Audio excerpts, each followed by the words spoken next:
Good afternoon, welcome. This is the Marion City Council work session for Tuesday, February 6, 2018. Call the meeting to order. First up, we have a presentation regarding the audit. Jennifer Decker, Hogan Hansen. Yes, Your Honor. Jennifer Decker from Hogan & Hansen's here to give you a brief presentation and maybe answer any questions you might have. Welcome. Yes, thank you for having me. I am sure you've all read, the 78 pages very thoroughly, so I'll be ready for your questions. Well, good afternoon. Thank you for having me today. Like Wes introduced, my name is Jennifer Decker. I'm with the firm of Hogan Hansen. And I first wanted to just say thank you for allowing us the opportunity to perform your city audit again this year. I'd also like to thank Wes and the city staff for the much assistance that they provided while completing our audit. Hogan Hansen issued an unmodified opinion for the year ended June 30, 2017, and overall the city is in financially good position. I'll share a few highlights because I don't want to bore you with 78 pages of numbers. So the financial statements you have in front of you for the city, they're on the accrual basis of accounting, which is different than the cash basis, which is what the city uses throughout the year.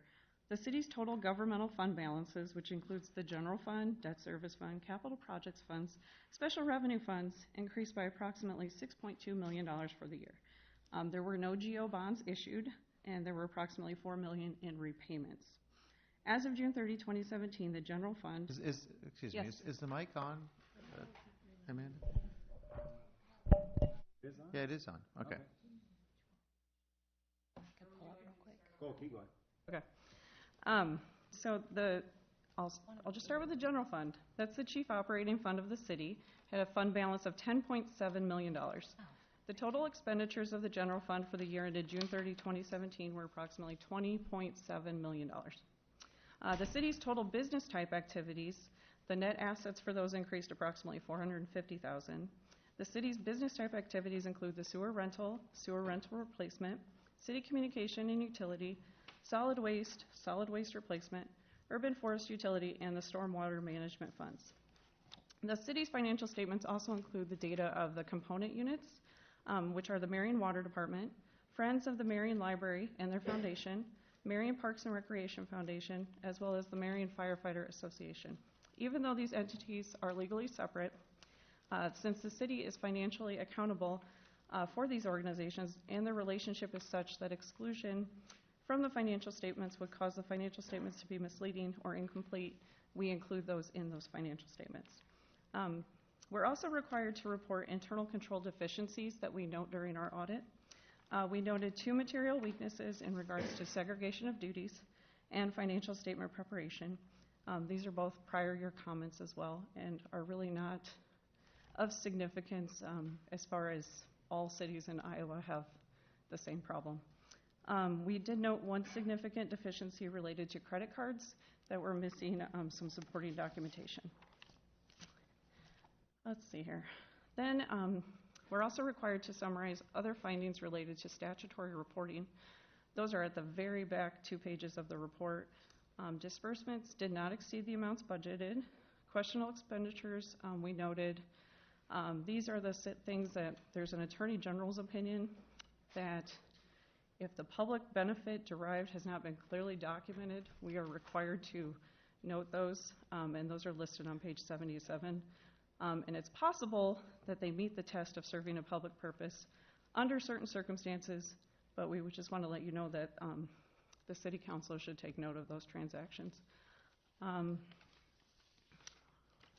there's a whole list of other things that we're required to report whether you did or did not do something correctly. So you'll see a whole list of things that says, no disbursements for travel were noted for city officials or employees, but those are just things we have to note, and there aren't problems there.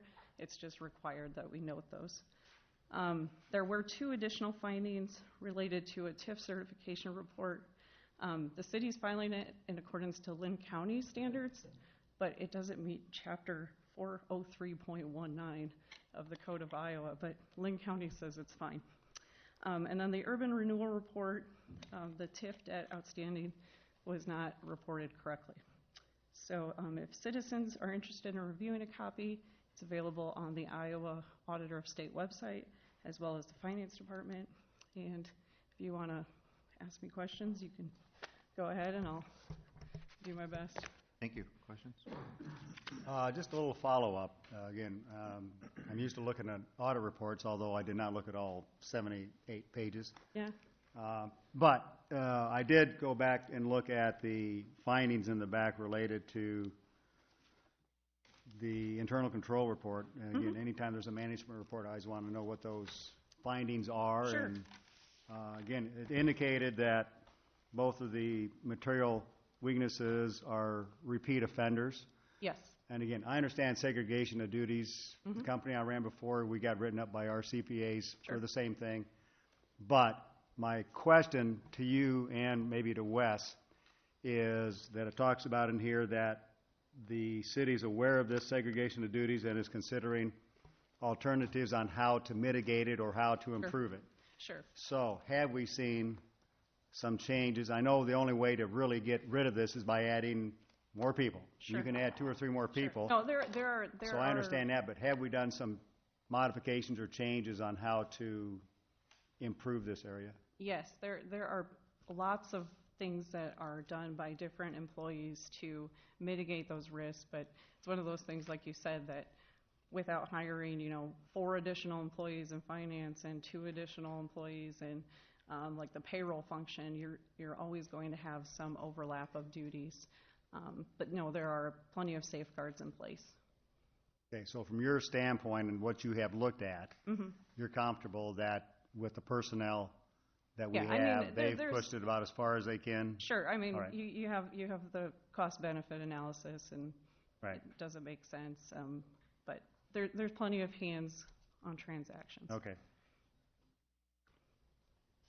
And the financial statement preparation finding is because they rely on their audit firm to do this, cash to accrual conversion and Right. all this. It doesn't make sense to pay someone in-house to do those lovely calculations.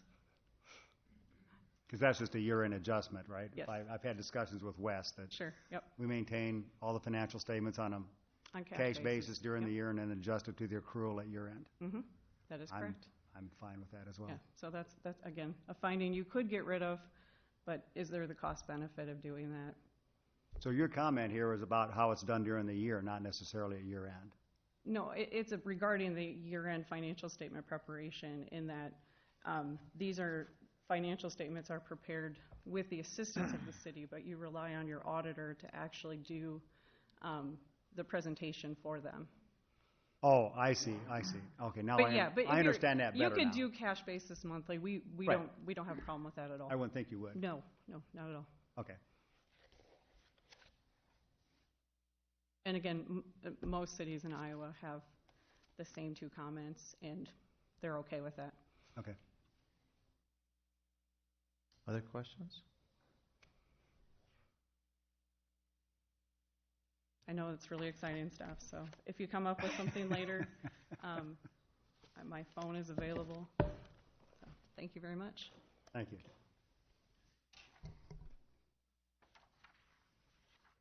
Your Honor, the other item on the agenda under my section is a resolution approving a designation of authorized second signers for the city checks of 2,000 or 20,000 or more.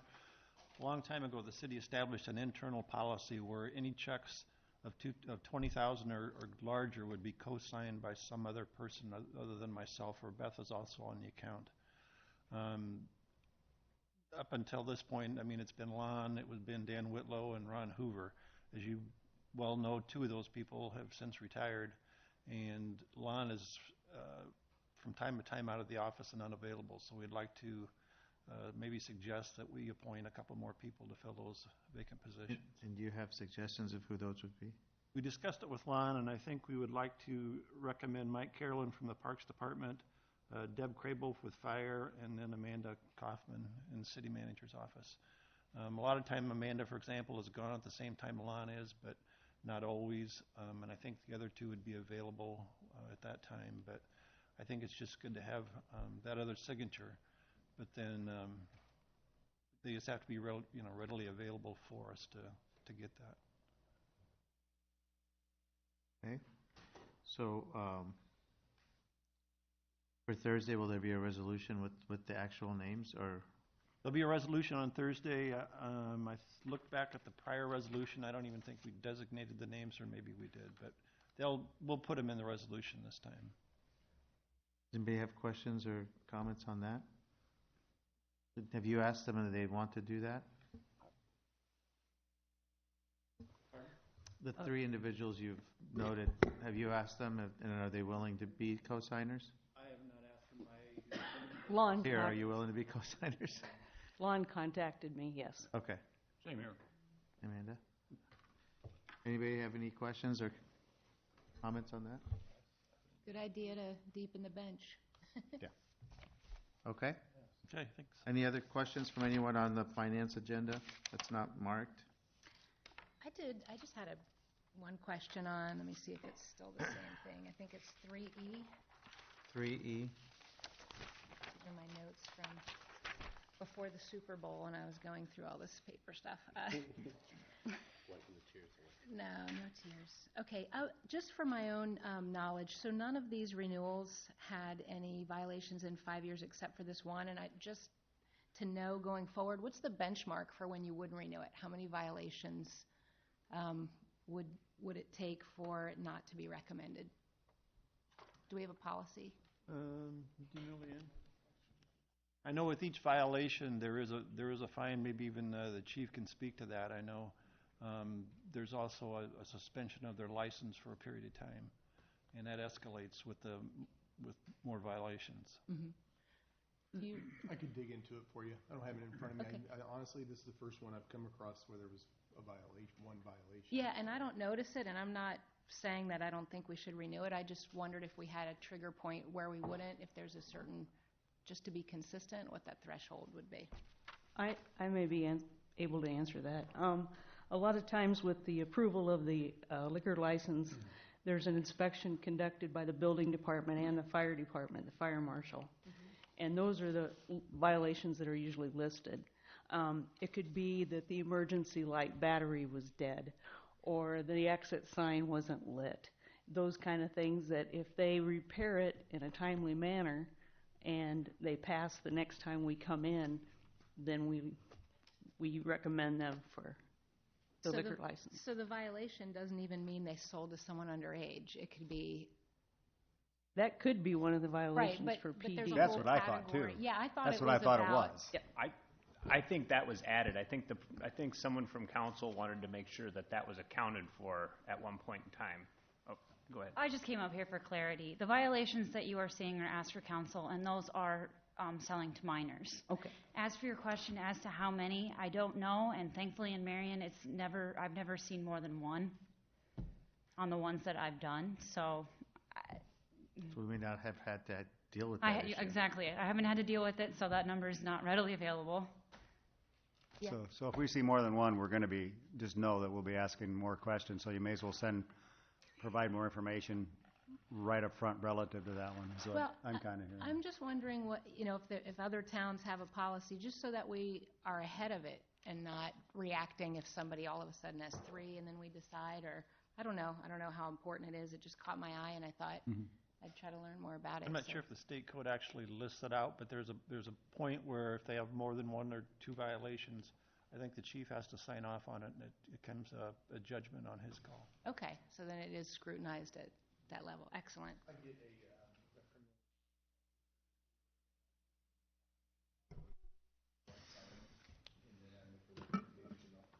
Chief, you might speak into the mic for the recording. Thank you. He's got my test in front of me here. Sorry. No, that's perfect. I'm very comfortable with that. Okay. Thanks, everybody. And we do the same, though, with our violations. If we find that they're not complying, we'll recommend they not be renewed. Okay, cool. Thank you. Okay. Is that it for finance? Nothing is starred under public service. Does anyone have a question on either of those 2 items? Okay. Police. Yes, I added something to the agenda there.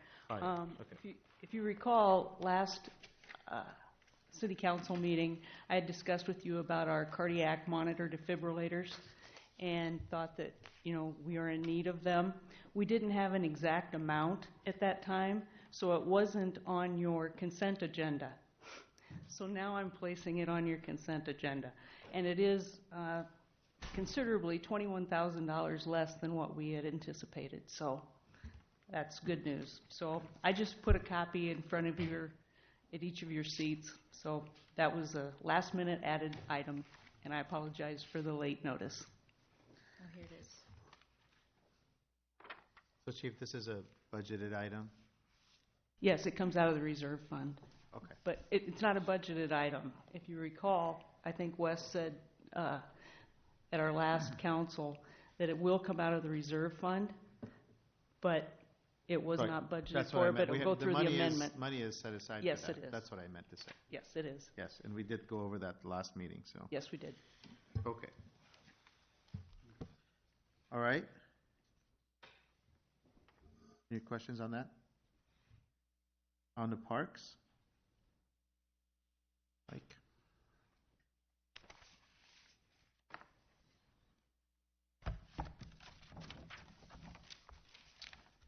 All right. Number one on the agenda under parks is related to the skate park project that we're going to start working up. What we'd like to do is solicit requests for proposals for the design and building of a skate park similar to what I just put up on the screen. Basically, location that we're looking at right now, the park board, we had narrowed it down from about out of 5 parks in the system to 2 locations. One location would have been associated with the new Y, and then the other location would be Butterfield Park. Just real quick, location in Butterfield, wanted to show the city council kind of that area. Butterfield Park, this area here, we have, this is the gazebo, basketball court, looking at possibly location here, also looking at maybe shifting the basketball court over and building the skate park out more towards the front here, and then a third option in Butterfield. This is actually used to be an old grain bin, and that's the foundation for the grain bin here, and actually utilizing this area. And I'm not sure, we'll get a little bit more in design once we get a company hired, that maybe we could even incorporate the old platform for the grain bin into the design of the skate park. So anyway, that's the location that we're looking at currently, is in Butterfield Park. Butterfield Park is a leased park that we have in the system. We lease it from the Lutheran Church of the Resurrection. We have a 99-year lease with the church.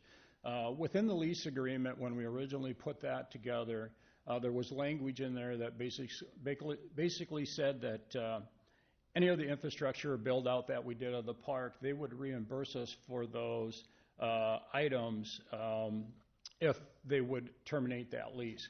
That had basically a 20-year window in it.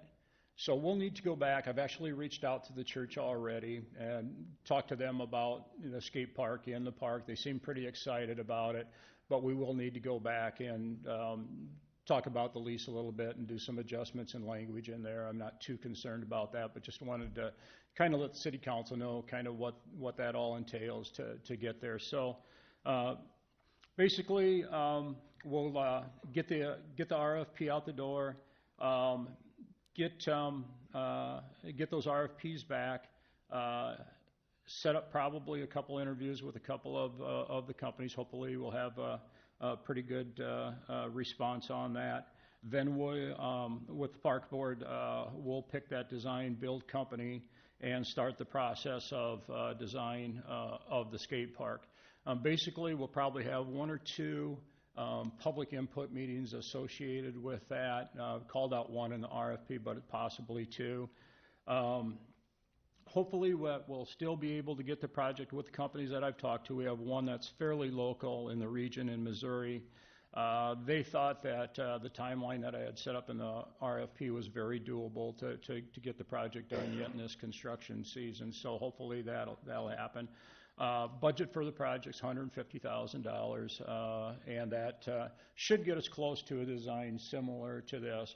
I want to keep green space area into it, but I think we still can build out a pretty nice skate park. So I don't know if anyone has any questions associated with that RFP. My hope is that we'll push that RFP out to everyone on Friday, once we have council approval. So I can be skating on this year? Hopefully.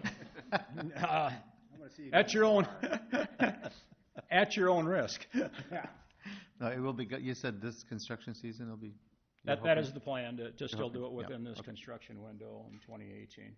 Hey, Mike, would you, unless you're already planning to do this, could you consider reaching out to the schools to let them know whenever your public input session is? Yeah. It'd be great to hear Sure. from We kids. definitely, I was thinking that, yeah. I think the open house, we'll see a lot of activity when we do that push out for the open house, for the public to come in and help with that design portion of it. I'll bet you that's very, very well received when we do that. But yeah, we definitely can do that. Cool. Yeah, I think they'd be interested. What was the reasoning behind choosing Butterfield over other locations? And do you still have rec, like, I remember when my kids were little, we did blast ball at Butterfield, and that field that you said that might be where the skate park goes, do you not do the sports at Butterfield anymore? Or? Well, we still do, but we have the ability to shift, though, to where we might be doing that. I mean, we have other green spaces around, and we still have, put this back up here, we still utilize all this space over here, too, as part of our lease agreement to run, if we need turf areas to do things over here. Okay. Also with this. So there's a lot of green space. Soccer back there. Still, yep.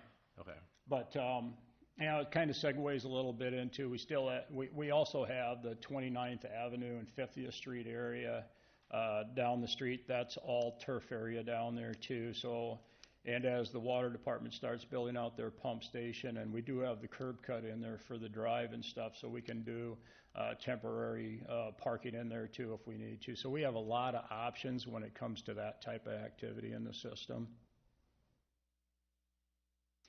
Thank you. But back to answering your actual question, why Butterfield? When we looked at all the different park options, some of the things that we want to look at is high-profile area. It's a good thing with skate parks, have them in a location that has a lot of activity. You don't want to stick them off in a corner somewhere. You want it to have it where it's exposed to a lot of people coming and going, and that's one of the reasons that we picked Butterfield. Actually, originally we talked about 29th and 50th Street, but the board didn't really want to go that direction. Another reason why we picked the Y location, just because of the buzz and the activity that will be there. Great location for a skate park. So that's, and this location of access to get to it, that type of thing, it seemed like Butterfield was a really good location for that. Plus, with the parking that's there, when the church doesn't have a large activity going on, like on Sunday mornings, it just lends itself well out of other places in the park system. So just out of curiosity, who takes care of the parking lot? The church actually takes care of the parking lot. And we don't contribute at all to the wear and At this tear time, on we that? have not contributed to it, Wow. and that was not in the original lease agreement either. Okay. Does this bump up our liability insurance need? It really is, and I could probably speak to this a little bit more than I can, but really the coverage the blanket coverage we have, it really doesn't bump that liability, that blanket liability that we have all that much. Not any more than anything else. Not any more than any other piece of playground equipment that you have in your system, really. But you're going to have Nick out there. We might have to take a serious look at that. Yeah, okay. You need your own personal liability policy. Any other questions on the? I think there'll be a lot of people excited about this. In fact, the scout troop I spoke with last week, that was their big question, was when is the skate park coming? So Is there competition in this arena that this might bring people in for any kind of a competition? Yeah, you know, the size of it, I don't know if it'll lend itself well for that. I mean, I think they're looking at something that would be a lot larger for those competitions. I can't really speak to that really well, Steve, but it will be an attraction, though. I mean, once they know that it's here, it will draw people in for it. I'm sure of that. And I, you know, it's been a long time in the making to get us to where we're at now with the skate park and getting it into the CIP and having funding for it. But I don't believe it'll be the last one that you will see. It's a very, very popular activity across the country, and it continues to grow. And the scope of some of the skate parks that are out there across the country, they're just unbelievable, and they're very popular. I think the location is excellent. If you look at it from the standpoint of we're going to have the new hotel out there by Dupaco, we're going to have Prospect Meadows. I mean, those are the things bringing in lots of young kids. So it'll get used. okay, other questions? Okay. Let's see. I did highlight number 2 on the agenda, and that's just wanted to let you. This is the final payment to Aaron Alderman for the disappearing culture. That's the bison sculpture out at Lyle Park. We retained 5% of the contract for about a half a year just to make sure everything was okay with it. So we're basically under that contract, releasing that final 5%. I don't know if anyone has any questions associated with that, but that was all just stipulated in that contract agreement with him. The next item, D3, is just giving an update as far as the selection of playground for the next phase of Lyle Park development. Park Board met in a special meeting last week with just one item on that agenda, and that was to select the playground design. The Park Board went with this proposal. This is this proposal. Okay, get that back. Is from Outdoor Recreation. The manufacturer brand is Landscape Structures. There's 39 elements of play throughout this playground structure. There's about, out of that 39, there's about 35 that are incorporated into the deck. Little fewer in this design that are standalone. I come up with 4 total, and that includes the swing in that. Within that full playground design concept, there's roughly that I would call out about 19 to 25, depending on how you want to look at the structure and the design, that I would consider in full inclusive play within that. Some of that is action type play. Some of it's sensory, those type of things within it to get there. A lot of those are incorporated in the deck design that's in this system.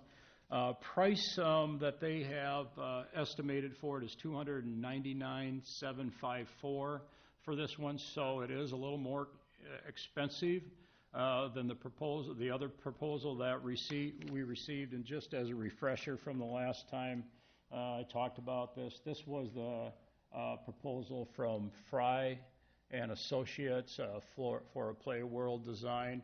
Difference kind of in the two, and I don't know if I can do this very well.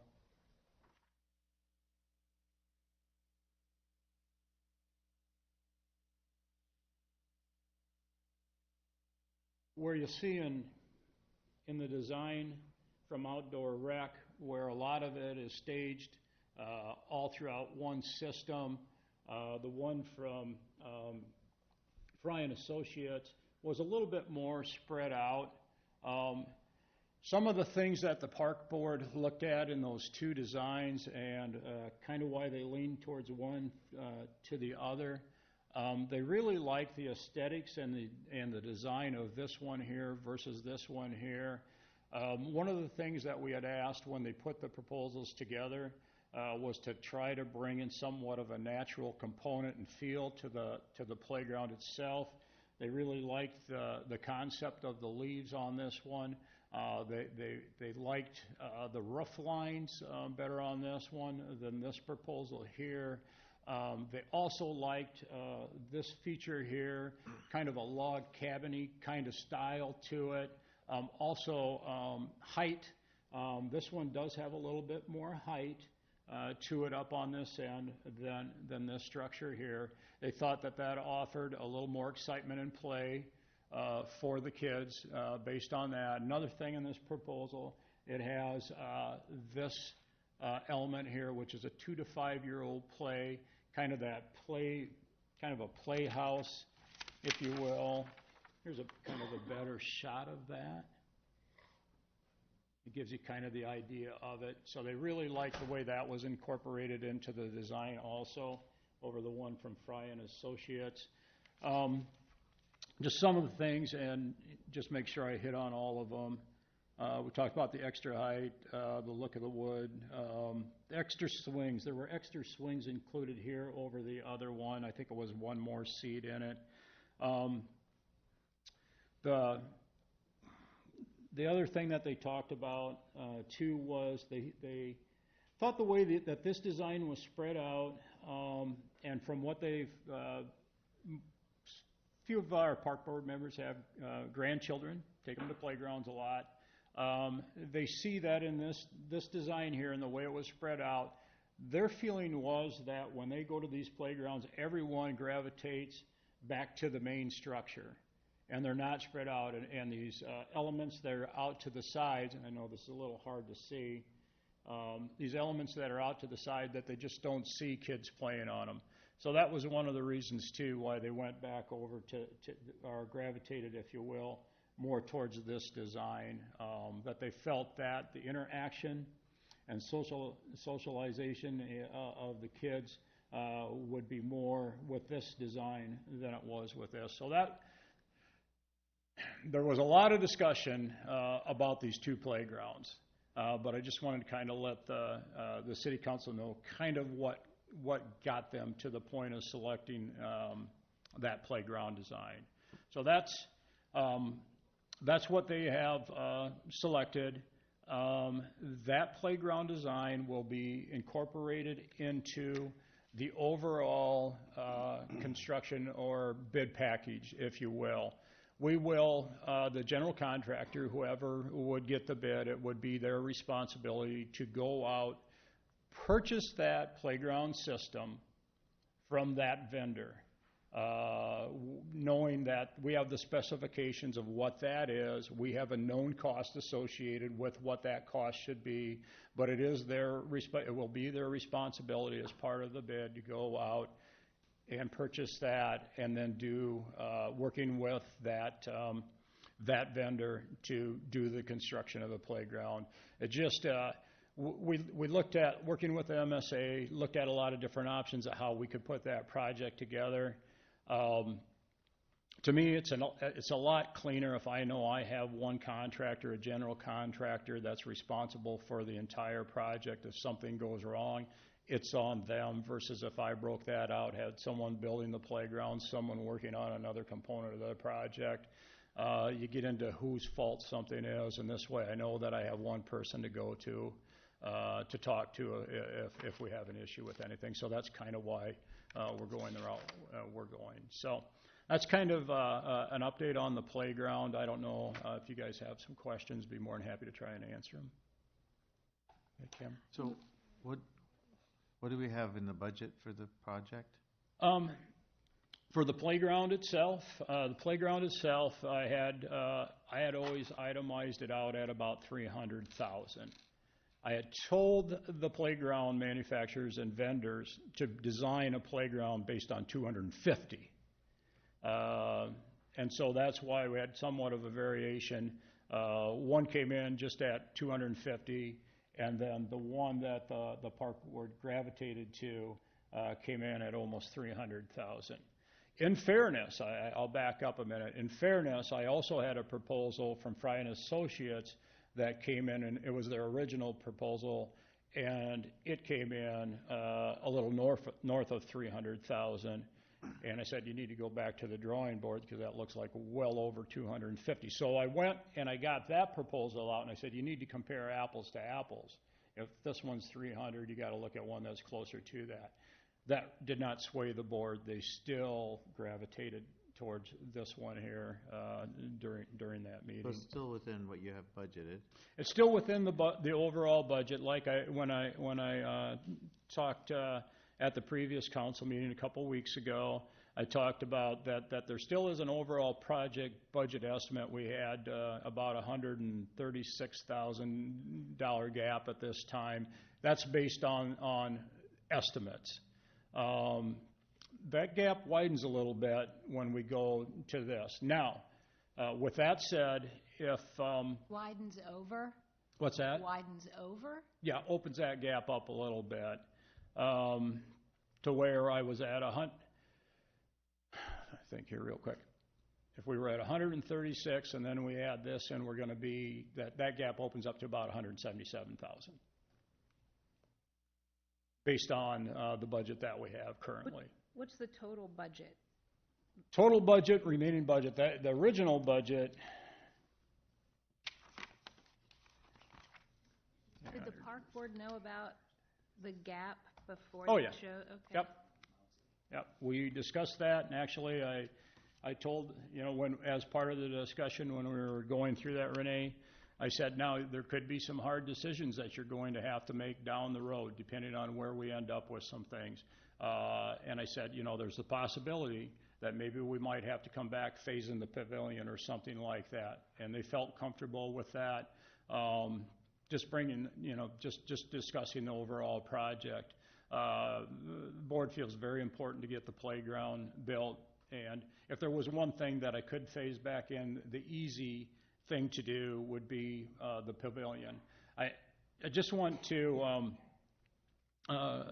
state that at this time, our park foundation is still looking at doing a fundraiser specific to the playground. They're looking at going out and trying to raise $150,000 just for the playground itself. So if we get that tightens that up considerably when we do that. Also looking at with the pavilion, I've been talking to a pretty large company that works in this area about maybe a donation and funding the pavilion. I don't want to go into a lot of discussion about the who at this time, but also looking at that as an option for that, but been in conversation with them about that.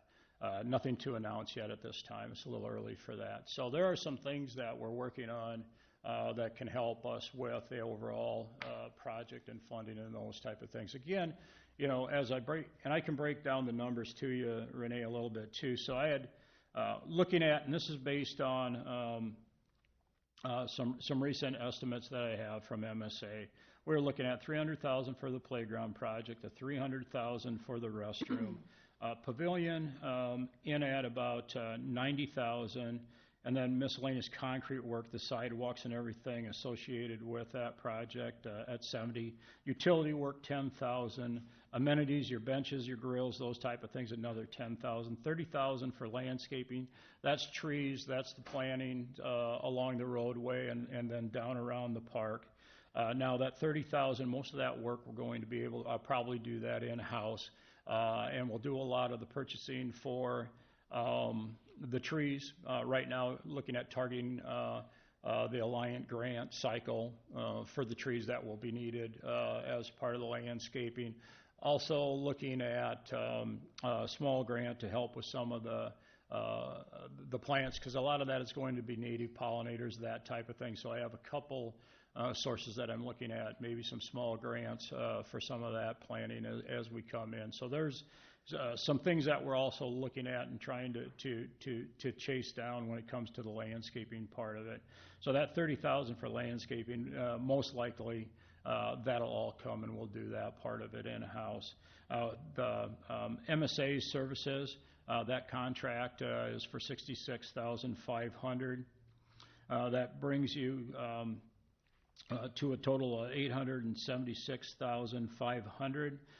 You put a 10% contingency in there, that's $87,650. That gives you a new total project estimate of $964,150. Current funding in place is $786,561.91, and that's where I get to that 177. It's a 177,588.01 is what the project gap is. So a lot of numbers there, and I'd be more than happy to give you guys copies of these. And then I also have options, and I've done a lot of scenarios and backing out a pavilion and what those numbers look like and what the gap is if I get funding on the pavilion. If I get funding on the pavilion, that can bring that gap down considerably. So with the pavilion, your gap and landscaping, you're about 57. So there's a lot of options out there, I guess, is what I'm getting at. So at this point, this is just an update, right? There's no decision to be made on Thursday, or? No, there's no decision to be made. The next decision, realistically, by the council will be setting the project calendar, those type of things.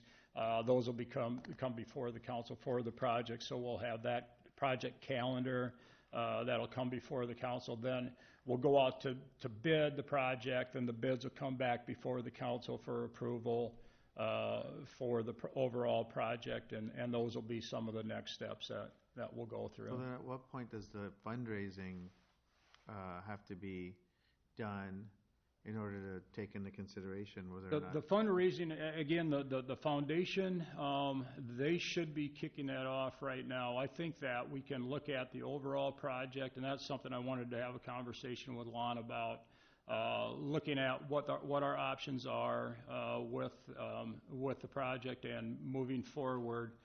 Once we get the bids back in, taking a look at, see where the foundation is with their fundraising and securing funds, and what their timeline looks like it's going to be, and maybe we might have to look at a stopgap to make sure we can move forward with the project, or we start to look at what we're going to phase in would be the next step of it on the project. The way we'll look Before you at award any bids or anything like that, before we would award any bids, we would definitely want to know just how we're going to look at it. If we'd go back and look at maybe adjusting some of the local option sales dollars, which is a lot of what this is funded out of in the first place, and what our options are there, just to make sure that we're moving the project forward. So there's some options that we have.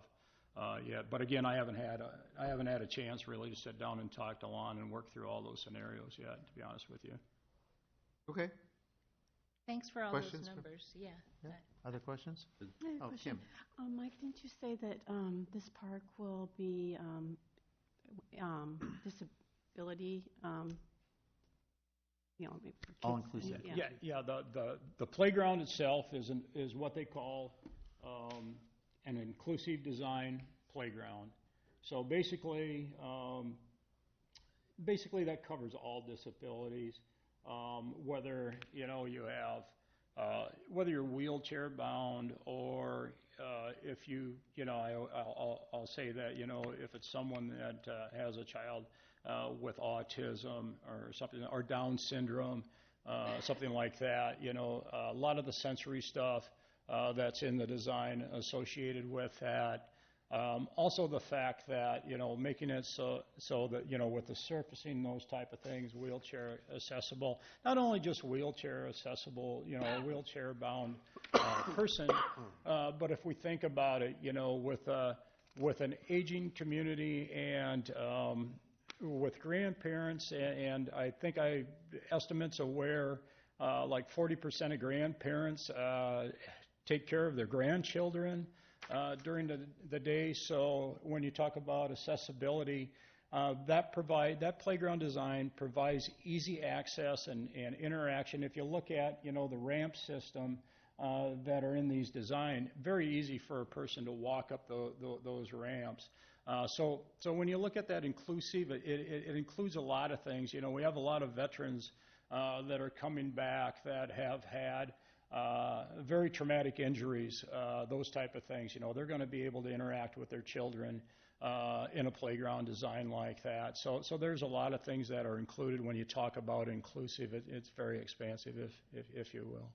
Are there any swings that, like, the wheelchair can go onto the swing? And I don't, if there's a really good picture, you can offload. Maybe you can see the two here, and those are basically handicap accessible to where you can offload from a chair into those swings. Oh, you can? Yes, you can. Take the wheelchair on? Yep.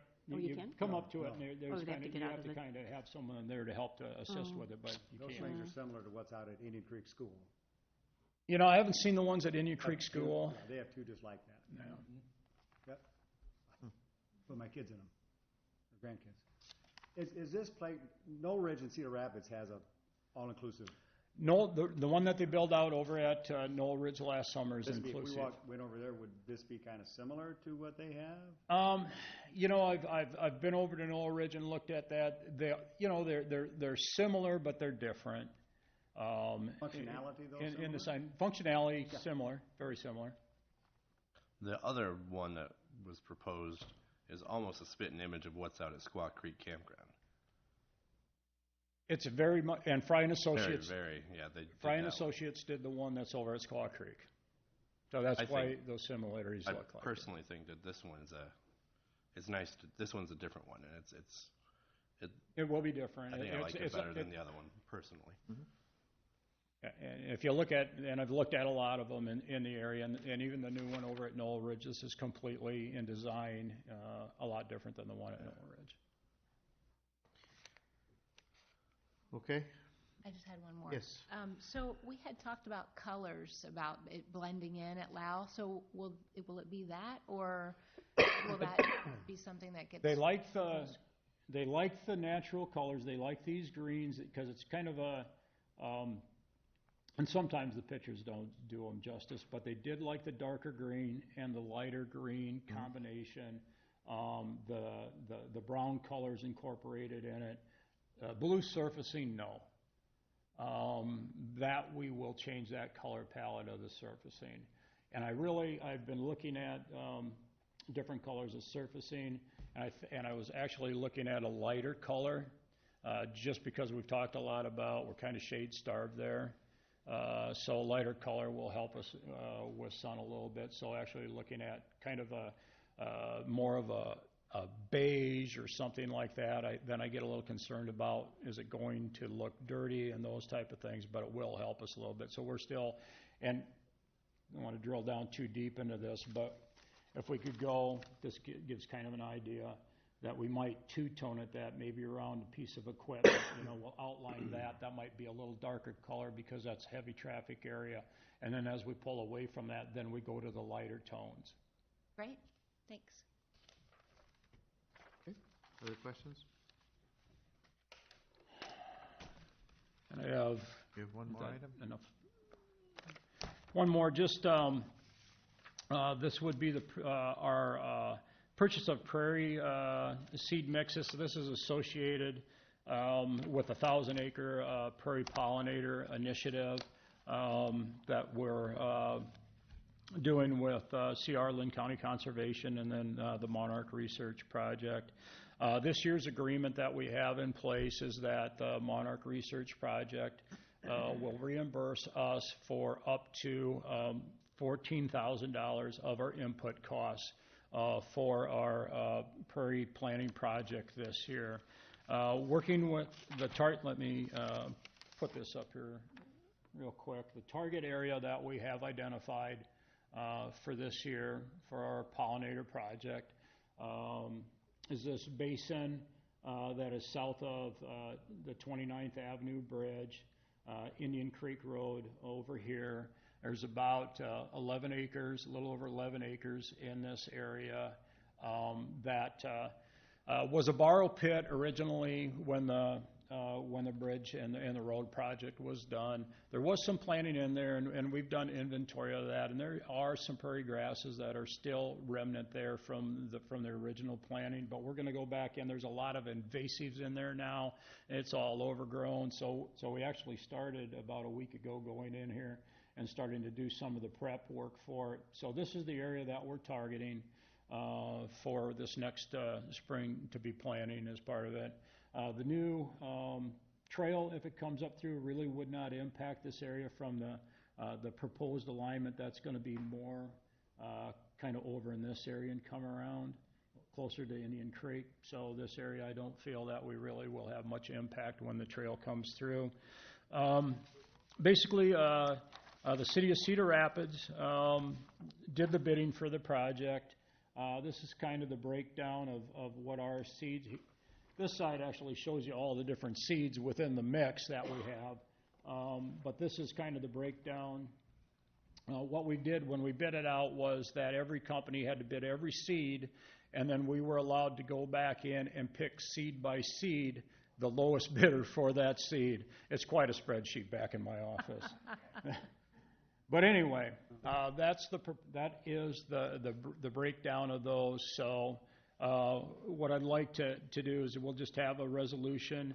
And actually, the resolution that's on the agenda says up to 12,000. Actually, in your memo, I said 10, and the resolution reflects 12. It should actually be 10. It should be 10. I feel we'll have, last year it was very complicated in this process. The companies ran out of seed, and I was doing a lot of adjustment. So I would just like to have a little buffer in there in case there's some things that we might have to add in or not. So that's why I had the up to instead of just that hard number of that little over 8,000.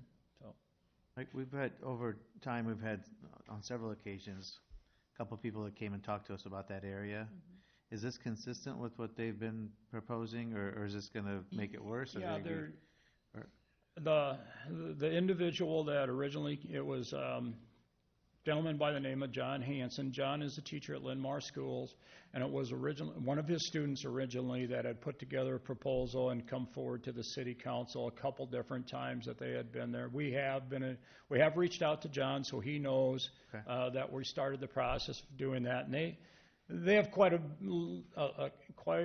bit of information about the area and stuff, and would like to be a part, of the overall restoration project.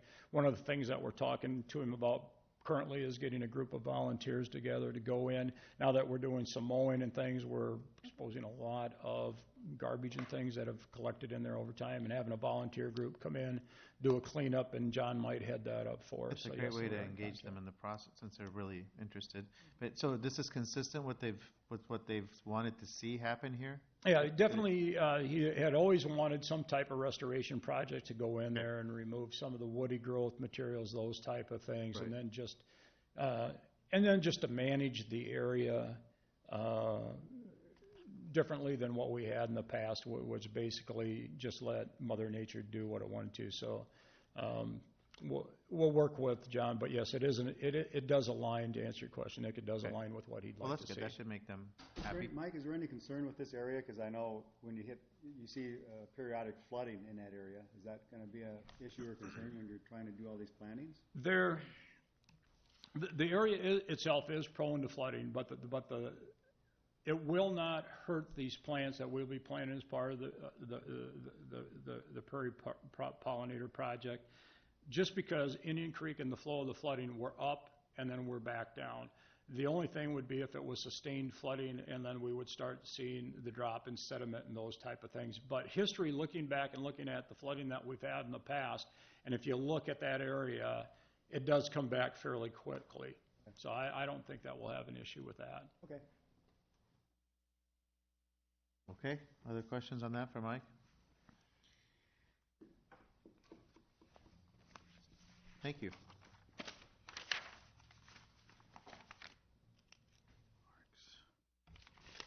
Building, engineering. Before we move on to engineering, Mr. Anderson is here. He wanted to give people a chance to ask him questions about the garage.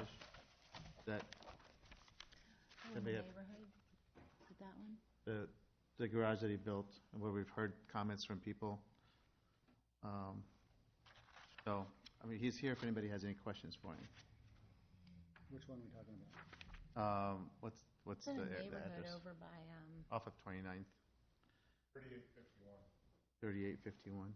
Oh, yeah, Red garage. the red garage barn building? Okay. Does anybody have any questions for him? He's making himself available to answer questions, because he hasn't been able to be here when we've been discussing it, so. No questions? Okay. Thank you for offering.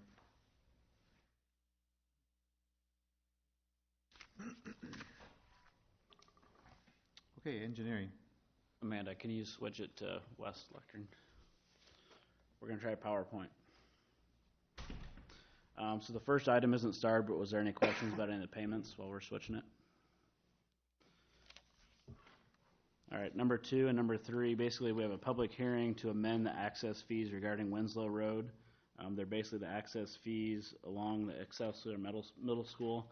If it was a $1,000 difference or something, we wouldn't bring this up, but since it's about $70,000, we want to go ahead and get it fixed so that if they do request access in the future, they have to pay the correct fees. So we're just going through we have to have a public hearing, and then we'll have 3 readings. The second reading, if you have enough people, you can waive the third reading and do the second and the third in the same council meeting. But at this point, it's just doing the first reading. So that's items 2 and 3. why is this coming up? I mean, it seems like an exponential change in money. So when we wrote the ordinance, there was a mistake. Basically, a number was copied instead of putting the correct number in there. Oh, So it was caught, and we're fixing it.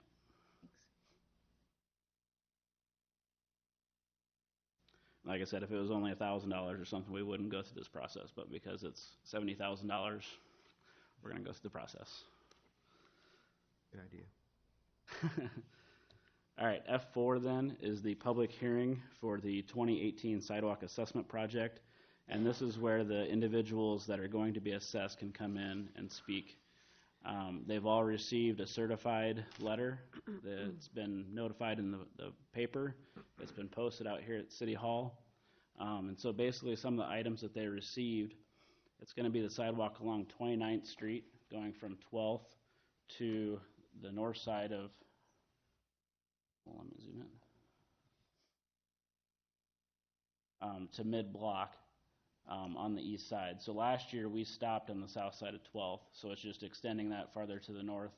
And so then the assessments range anywhere from $1,440 to $1,620. Those are the preliminary numbers. And so based on the bids, for some reason we don't get good bids and they're coming much higher than that, that's the most that we can charge them. We try and estimate that high and have a number that's lower and give them good news later. And then they also got a copy of the letter. It was in your packet that kind of explains the entire assessment process for those of you not familiar with it. I know last time there was a question of how much of these projects does the city pay versus the individual was asked. And this is I just pulled this page out of that. So you can see in 2010, the homeowner only paid 16% of the project, the city paid the rest. And you can see that preliminary assessment was almost $9,000 that year, but when we finally get to the final assessment, it was only $5,400. So there's quite a swing there, and that's also when the projects were much smaller. Now that the projects have a larger budget, we used to only have a $30,000 budget. We've slowly increased that. The budget's $97,000. And so you can kind of see, and it depends too on whether it's on private property or public property. Sometimes we do it where it's all on city-owned facilities, and we can assess ourselves if we really want to, but I don't really want to go through that process. So this is just past what it's been to kind of give them an idea. Since we've started sending this letter out, there have been fewer people coming to the council meetings because it seemed like a lot of the questions that they had are now answered in that letter that was in your packet. Just to clarify, they have the option of paying that over 10 years? Yeah, because they're all over $500, they can pay it over 10 years, but it's also at 9% interest, because we would rather them go get a home equity loan and pay it off rather than us being the bank. We would rather get that money. Okay. And so on Said Thursday, 9%? 9%. And that's also in the letter, so that all that's spelled out for them, every step. So on Thursday, they'll be able to come and speak their piece on whether they would like it or not. There is one resident here today that also works for the city that will be assessed. So any questions about this? I do question assessing property owners. With 10% being paid by the property owner, or 14%, 8%, sorry, my eyes are going, I can't quite read that. I mean, is it worth the staff's time and to actually get reimbursed for part of that from the homeowner? I mean, is it going to save money to not do all the work you have to do to assess them than actually assessing them? So this project started, I want to say, it was in the 90s. I'd have to go back and look at that memo. And we've always done the assessment as a way to make it fair for those that bought a lot that was cheaper. If you buy a lot today, you have to install a sidewalk. Sure. And that's part of the memorandum of agreement, that you have to put a street tree, you have to put a sidewalk in. When these lots were purchased and the house was built, you didn't have to put sidewalk in. And so we're going into those old parts of town that it's not easy to put sidewalk in. And it was kind of the intention of at least there's some buy-in from the property owner. I mean, they have to maintain it, they have to clear the snow, they have to make sure it's safe. Eventually, if it starts frost heaving, they have to take care of it. Mm-hmm. But at least a way for them to buy in. When we only had a budget of $30,000, it's the same amount of process that we have to go through in order as it is for a $100,000 project. I know at one time it was talked about, bond $1 million and put all the sidewalk in. I think we have a lot of other issues with our CIP rather than that, but it is some staff time. There's not too much lawyer fees involved with this, because a lot of it we just do internally because we have the process down. But yeah, it does take staff time, and I can tell you that last year, we got $6,000. We spent more than that in staff time, but it was more of a way to get buy-in rather than them just getting a free sidewalk, is the logic behind it. If you guys would like to change that, we'll need direction from council to waive that, but it's been the way that we've done it since the 90s. So we lose money, you're saying, doing that, unless we assessed more. That's yeah, and if you want to, you can actually assess up to 25% of the land value, but you're going to have some pushback, and you're going to have more people in here. I mean, Well, you get pushback from people that don't want a sidewalk, too. Sure, I mean, even when you're it's forcing a $500, you'll get sidewalk people in onto here them. and they don't want it, Yeah. just for the fact that they don't want it, not necessarily because of the fee. Right. And you would, possibly still have that. But yeah, I mean, the 1 year, it looks like the most the homeowners paid was 22% and 15%. So I mean, you're varying depending on the project. That year at least we got $17,000 back. You're getting closer to breaking even, and as that project gets larger in scope, it doesn't take that long to do the plats and that sort of thing. It's doing the public notices, doing the certified letter, and when you do a mail merge and stuff, that's what takes the time. So the bigger the project is, the more return we get on that. So there's no way to be more efficient to save that money, even though we've done this for a couple decades? So there's a state law for the assessment process. So for most projects, there's always a public hearing that we do anyways to approve the bids when they come in. As this is an assessment project, you have 2 public hearings, and both of those have to be published in the paper to let them know. Each one of these people that we're assessing, we have to send a certified mail to them, so it's not just your regular stamp, it's the extra $2 or $3 to do the certified mail. We actually have to draw the plat that you saw. do a preliminary estimate. We can't do the design until we know for sure that you guys are going with this, because if there's somebody that comes up here and says, absolutely not, and they sway you, then we don't move forward with the project, or we change the project in some way. What would the break-even percentage be? That I don't know. Probably Yeah, varies. that'd be hard to. It'd probably vary every year based off of what Yeah. has to be done. So basically what we do is, if you have to install a sidewalk, we charge the homeowner 2 foot wide, 4 inches thick. So if they have a steep driveway that exists today and we need to run a sidewalk through that, most of the time we're removing their driveway That's on us. from the street to their garage and putting that flat spot in there so they don't bottom out. Mhm. Now, if it's somewhere like 3rd Avenue that's flat, when we put that sidewalk in, there was a lot of driveways that we didn't have to do that to. And the driveway could stay there. It met ADA standards, and we were able to just match into it on each side. There's been ones when we did the 10th Street, or 10th Street on the west side before the bridge. There's some massive retaining walls there.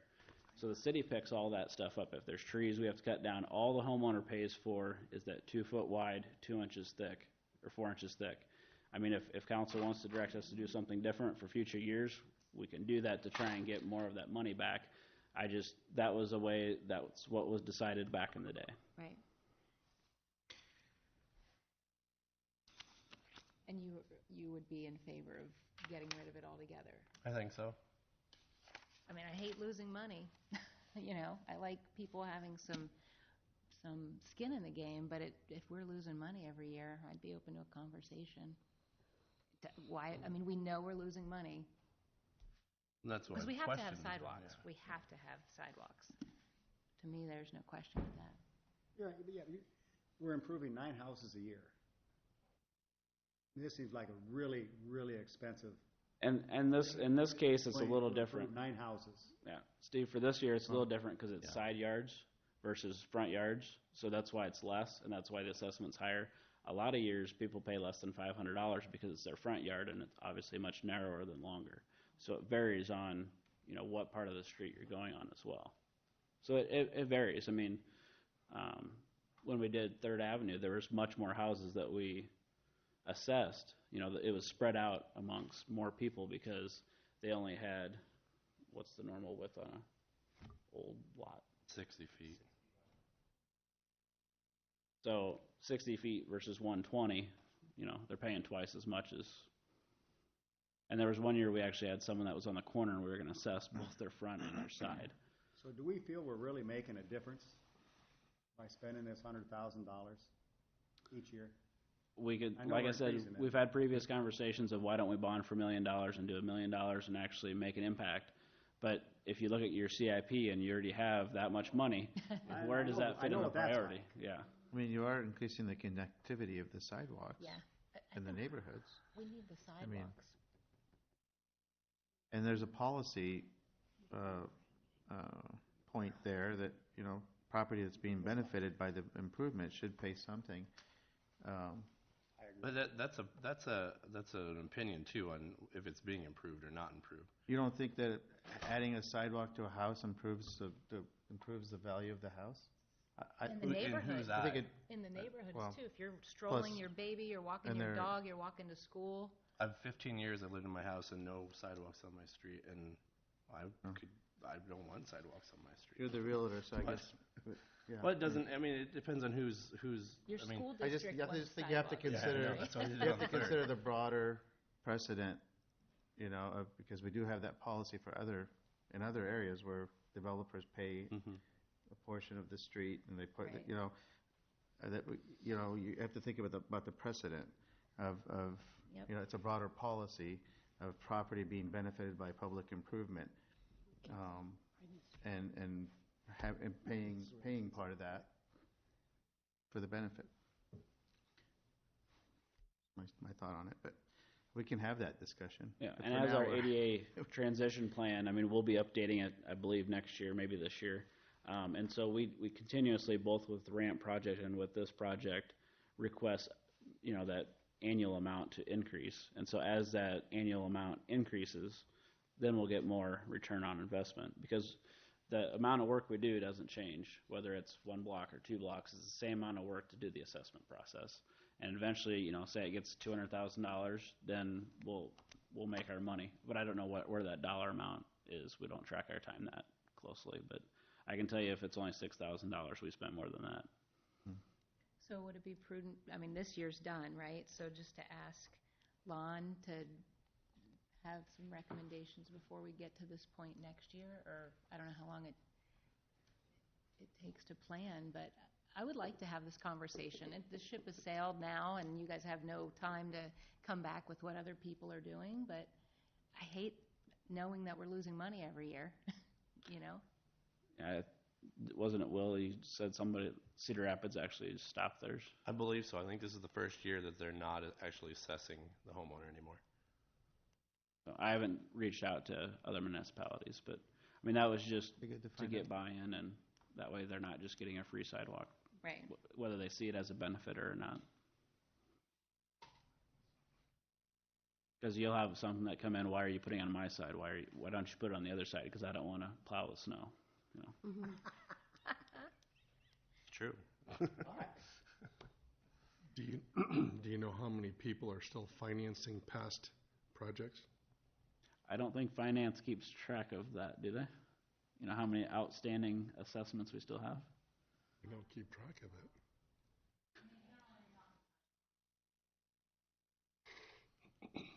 it. Some people do come in and just write a check. In fact, we've had some that even at the preliminary stage, they will come in and write the check at that point because they just want to be done with it.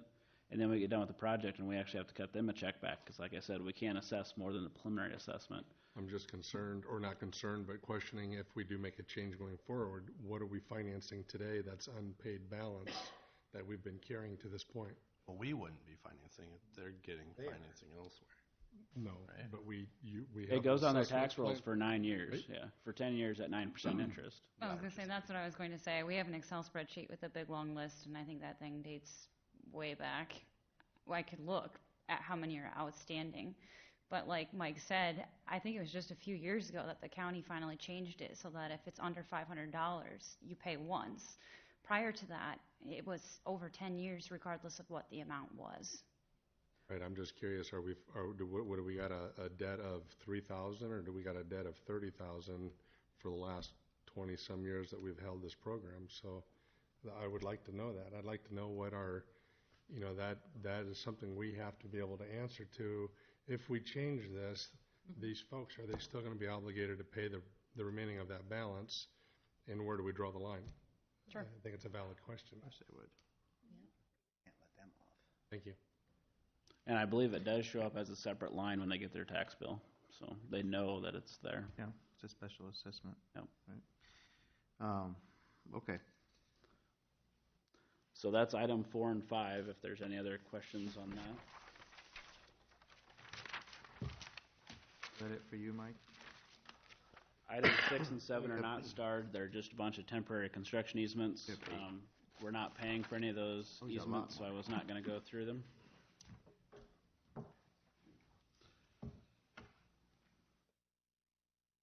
F8 is the project calendar for sanitary slip lining project. So this is a project where we actually go into the existing sanitary sewer that's usually clay line, and so it's 2 or 3 foot sections that have joints on them. We get a lot of water infiltration, and as you know, we're working on going to a flow-based system. So if we can stop that water intrusion from getting into the main, we can stop those peak flows. And so we work with Public Service to identify those locations of where would be good locations. So we have 5 lines that are east of 10th Street and south of Brockman Avenue, north of 17th Avenue. 7 lines east of English Boulevard, south of Douglas Court, west of Maplecrest, and north of Park Avenue. 1 line between 600 and 1630 James Drive. 1 line between 1595 Douglas Court and 1630 James Drive. 2 lines north of 20th Avenue between 7th Street and 10th Street. Now, typically our sanitary sewer goes down the center of the street and it's easy to access. However, this year, a lot of these lines are in rear yards. So here's a sample of a set of plans. So you can see the sanitary sewer goes through the backyards of these properties. And so those are the lines that we're actually going to slip line. It's the pinkish color that you see in there.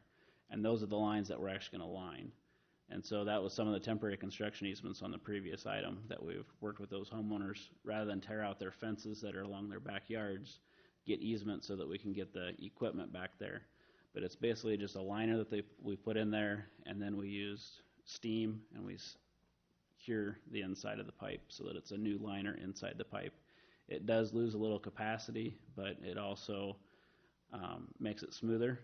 So it's kind of a wash. You know, your pipe gets a little smaller, and then it stops that intrusion. Much cheaper than having to go in and replace that, and extends the life of the mains. So this is just one location. So with this project calendar,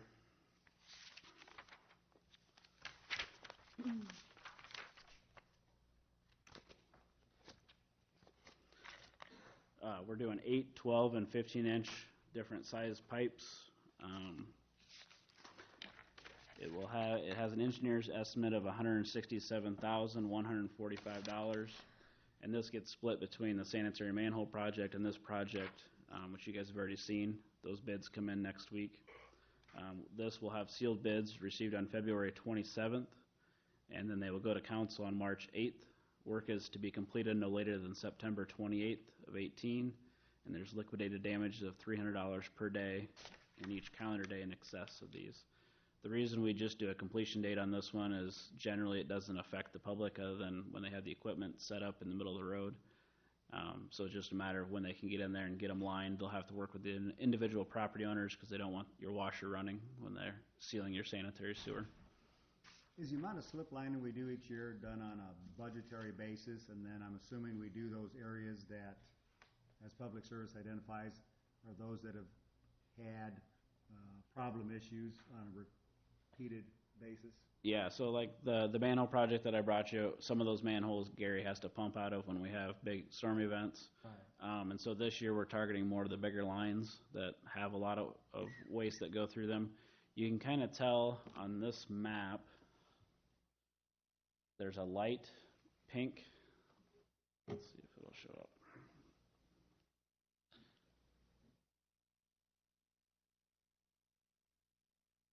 Yeah, it's hard to do this, but there's a light pink line on here. So there's actually parallel sanitary sewer systems. So if you look at between 1200 and 1230, there's actually a line there. So this is one of those areas where the sanitary sewer actually wides apart and then comes back together because of capacity issues. So this will hopefully help some of that. But we have some old parts of town that are just not sized large enough. And so eventually we'll have to go in and upsize some of those areas, but this at least gets us by for now. But those old parts of town where they just put them together and they're, you know, there's houses built on mains and all kinds of stuff. So we have some challenges. Half a block from that line on Maple Crest Drive, so I remember the big sewer line and ditch area used to be right in that area, and I drove in that area a couple months ago. I mean, that's all grass now, so there's a lot of stuff they pushed underground. There used to be a lot of water flow right through that area. Okay, questions on that? Ever watch them do that slip lining? For 9? All right, the next one is the project calendar for the HMA project. So this one, here's the locations that we're proposing for this year. 4th Street from 3rd to 5th, 9th from 9th to Central, 9th from 1st to 3rd, 11th from 3rd to 6th, Country Club from McGowan to 16th, 14th from 12th to 14th, Lucor Road, basically where we're going to stop the construction project. There's a really bad section that we didn't have enough money to finish, so at least we're going to get it overlaid so there's not a bad section of Lucor in there. So it's north of what we're actually reconstructing. 26th from 10th to 17th, 3rd from 15th to 22nd, Alpine Road from Lynnview Drive to Lyndale Drive, Alpine from Lyndale to Parkview, and 15th Avenue from 27th to 31st. So again, here's just a sample of Country Club Drive. You can tell from the aerial that it's in some pretty rough shape. You can see all the cracking in the pavement that's occurring from underneath. At some point, we won't be able to overlay these streets again. You know, we generally get about 20 years out of a street after we overlay it, depending on the classification of it. We can put different mixes in there. These are all residential streets, but and then eventually we have to go in like Northview and reconstruct them. So there's areas that we kind of make a engineering judgment on what the condition is underneath the existing asphalt that's out there and what condition it's in, and we do street patches and stuff when we have it milled off the top, but we don't have x-ray vision, so we can't tell exactly what's going on with the street underneath until we actually peel that layer off. So for this project, we have $750,000 in their current budget. Plus, last year there was $74,000 that we did not use, so that got added to the budget. So we have a total of $824,094.08. So that's going to be about 6,200 tons of asphalt and 20,400 square yards of milling. So some of these streets are actually, the existing surface out there is concrete, so we'll just overlay right over the concrete. It's the first time we'll put asphalt on them.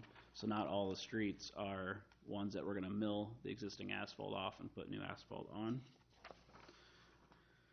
The preliminary engineer's estimate is $824,555.65. So I think it was within $500 over the engineer's estimate, but I'm sure Pelling will come in a little bit under that. Sealed bids will be received February 27th and award on March 8th. Work shall begin no later than July 16th and be completed within 45 working days. There's liquidated damages in the amount of $300 per day. And Pelling usually comes in and does it pretty quick. Any questions on that project? Questions? Okay. Then. All right.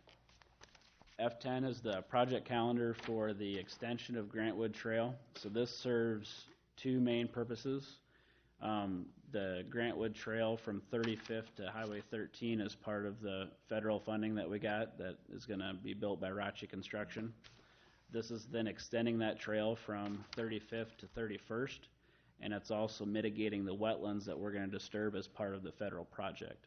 So rather than pay $30,000 an acre for wetland mitigation, we're actually going to mitigate it ourselves right here in this, I'm going to call this like a longitudinal park.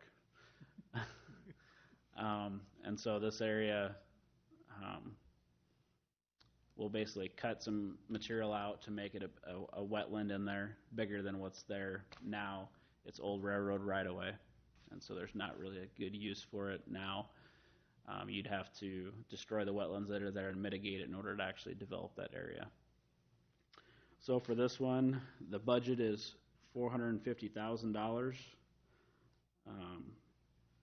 There will be some additional inspection costs. We'll have to do a 5-year monitoring required. So those of you that were around when we did 29th Avenue and the bridge, we actually had to pay someone to go in there and do an inventory on all the trees and everything that we planted to make sure that they're still growing, and then replant those that died. So we will have that additional cost that'll come out of this. Our engineer's estimate is $410,000. Sealed bids will be received on February 27th with consideration on March 8th. Work shall be completed no later than June 30th of 2019. The reason why this is so late is the wetland has to be planted in the spring, and since there's not a lot of room between when we bid it, all the grading that has to occur, and planting of the wetland before it gets too warm, it's going to be hard for them to get it done in this season. So we didn't want to put a huge time restriction on it and have really high bids.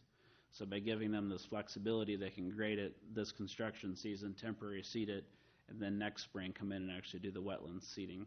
That way we get a better product, higher species to live rather than replace them as well. As part of the project, we are coming in to 31st, and we are going to do a color crosswalk. So there is an additional restriction that they have to have that done this year, because we don't want to have that happen anytime, especially with the other projects. And then both at 31st and 35th, we will be installing the rapid flashing beacons, the same that we did along Alburnett and South 15th this past year for pedestrians to cross. Okay. So the restriction on 31st is restricted to 7 calendar days, and shall be completed no later than September 28th of 18. And then there are liquidated damages of $300 per day in excess of those schedules. Any questions on this project? I have one. Does that take care of the mitigation that needs to be done for where the hotel is also? No, this is only for the This is only Grantwood for Trail. the trail itself? Yep. Wasn't there talk at one point of doing wetland mitigations in there for the hotel project? Or that whole area, for that matter? This does take care of some of the stormwater, not the wetland. Okay, so some of the stormwater management for that development, but not the wetland mitigation. Okay. The wetland, if you recall, we mitigated through payment. Okay. I knew there was something that had to do with that. In there, so. And then I still think Part of that this area, project, you can kind of see it here, where actually this storm sewer goes north on 31st. So you can see the blue line is the new storm sewer. We're diverting it down into our wetland. So it used to go north, now it's going south and going into this. Sure. Okay. I still think that area would be a great area for a park. Mm-hmm.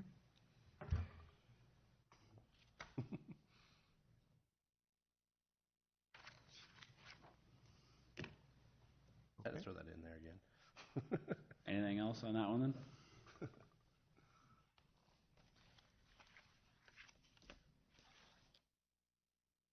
All right, F11. For those of you that have not been around for a while, I brought them down just so you can see them. We won't go through and read them. I know you're disappointed. So SUDAS is the specifications that we use. It stands for Statewide Urban Design and Specifications. It's a statewide standard that started in the Des Moines area. More and more cities are converting to this. Cedar Rapids has not yet. They have hired Marion Shinrock, a previous assistant city engineer from Marion, to convert them to SUDAS. And so basically Cedar Rapids was making changes and not even notifying us of the changes. Here, if we would like a change made, we actually have district meetings with the DOT, suggest changes, and then it goes to the regions and the board ultimately to decide if those changes get made. So more and more communities in the state are going to this. And a lot of it is actually combined with the DOT standards. So a lot of the details that we have are both for SUDAS and DOT.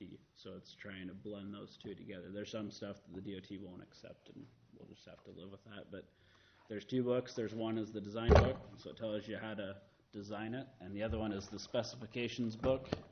It tells the contractor how to build it, and we have to make sure that they abide by those specifications. So some history on it. We actually adopted SUDAS in December of 15 by ordinance. As soon as we did that, we actually had subdivisions that were already approved. The developers paid their engineers to redesign the subdivision to SUDAS standards because it went from 28-foot wide to 26-foot wide, and there were some other changes in there. And it actually, paying the engineers to redesign it, they still made money on the subdivision. So we've had no pushback since we've gone to SUDAS. We adopted the 2016 edition on 1/21/16. We adopted the 2017 version on 1/12/17, and we're proposing to adopt the 2018 edition today and Thursday. In your packets, there were the subtle changes for both the design manual and the specifications manual. I won't read those. Some of them are changes due to changes in law. So there's a new law that was enacted that you cannot have pre-qualified contractors. Some things like that were just law changes that they went in there. Some of them are figure numbers and references just to make it more uniform through the specs. So if you have questions on any specific item, but these are basically the summary of the revisions from the version that we have today versus the version that we're going to approve. Same thing with the specifications manual. There's a few more of those. You can see some of it's replacing the logos. That's all they changed, but they have to issue a modification for that. So any questions on SUDAS? Just curious, how long was SUDAS around before we adopted it? I could pull it up, but it's been around for a while. like, it started in the Des Moines Metro. If you go to their website, they have history on SUDAS and all that stuff. I just didn't put it in the PowerPoint. When we did the original PowerPoint of going through all that stuff, we did go through all those facts. We had special meetings with contractors, with developers, and the last one we had, I think we had one person from Cedar Rapids and one contractor show up. So no pushback at all. So the main reason we went to SUDAS was to Become more uniform with the state. So it's still set up so that I used to work in the private sector, and when you did a subdivision in North Liberty, Iowa City, Coralville area, depending on what municipality you were doing that design for, you would have to pull out a different book. And we still have some, and that's the next topic of, we do have our own special things that we like to be done a certain way, like fire hydrants. But they would have, each one would have their own design standard. So not only is it more expensive for the developers, because you have to know all the differences between them, the contractors have to make sure they're following the right specs. So just trying to be more uniform throughout the state. Now contractors from the Des Moines area that are used to SUDAS can come and bid a Marion job and don't have to worry about trying to understand the Cedar Rapids Metro specs to bid a project. So it opens it up and gets us better numbers. I like that philosophy. Yep. I have a question about 12. Are you going to say That's something next. different? Okay. Yep. No, I'll wait. Well, you pulled it in. You started it, so Yep. I'll wait. Okay. So good on 11? Oh, I guess I didn't put a slide up for 12. So 12 then is the supplemental specifications to the SUDAS, and I put the entire thing in there. And basically only the portions that are highlighted were the changes. And so a lot of that, I think half of it is water main, and that has to do with Deb doesn't want to have to pull up with the fire truck and have 12 different kind of hookups to the fire hydrant and know which one she has to hook up. We want one. And so it actually works out that the water department supplies all fire hydrants. If you're a developer, you buy the fire hydrant from the city of Marion. And that way they're all uniform, and that's why we have certain things in there. So we have some things in here that we have written, things like winter protection that we try to get SUDAS to add into their specifications that they wouldn't add in. The DOT has it in their specifications, so some of it we reference other specifications like the DOT specs. We put things like holidays because contractors aren't used to not working on Veterans Day, but we don't have an inspector available on Veterans Day because it's a city holiday. So things like that are in there. So the changes that are in there are very, very minor, but I don't know if you had a specific question that was of something that was highlighted in there that we were changing? No, not to anything specific. I just wanted to know if this complements what's being done with planning and zoning and the design standards. Like, do these complement each other? Do they work together? So these only change the specification book, so it's how to build. So we have started looking at the design and doing a supplemental to the design, but right now there is not anything that modifies that.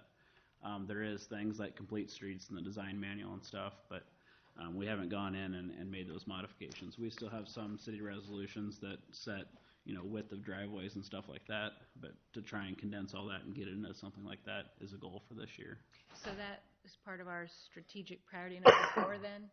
Implement the, what do I have? Implement higher design standards for new construction redevelopment projects. This would fold into that? Yeah, so Darren and I have been talking about it, and he kind of has a list, and we have a separate binder of just design issues. And so we'll be, at some point, bringing the supplemental specifications of the design manual of SUDAS to you to approve.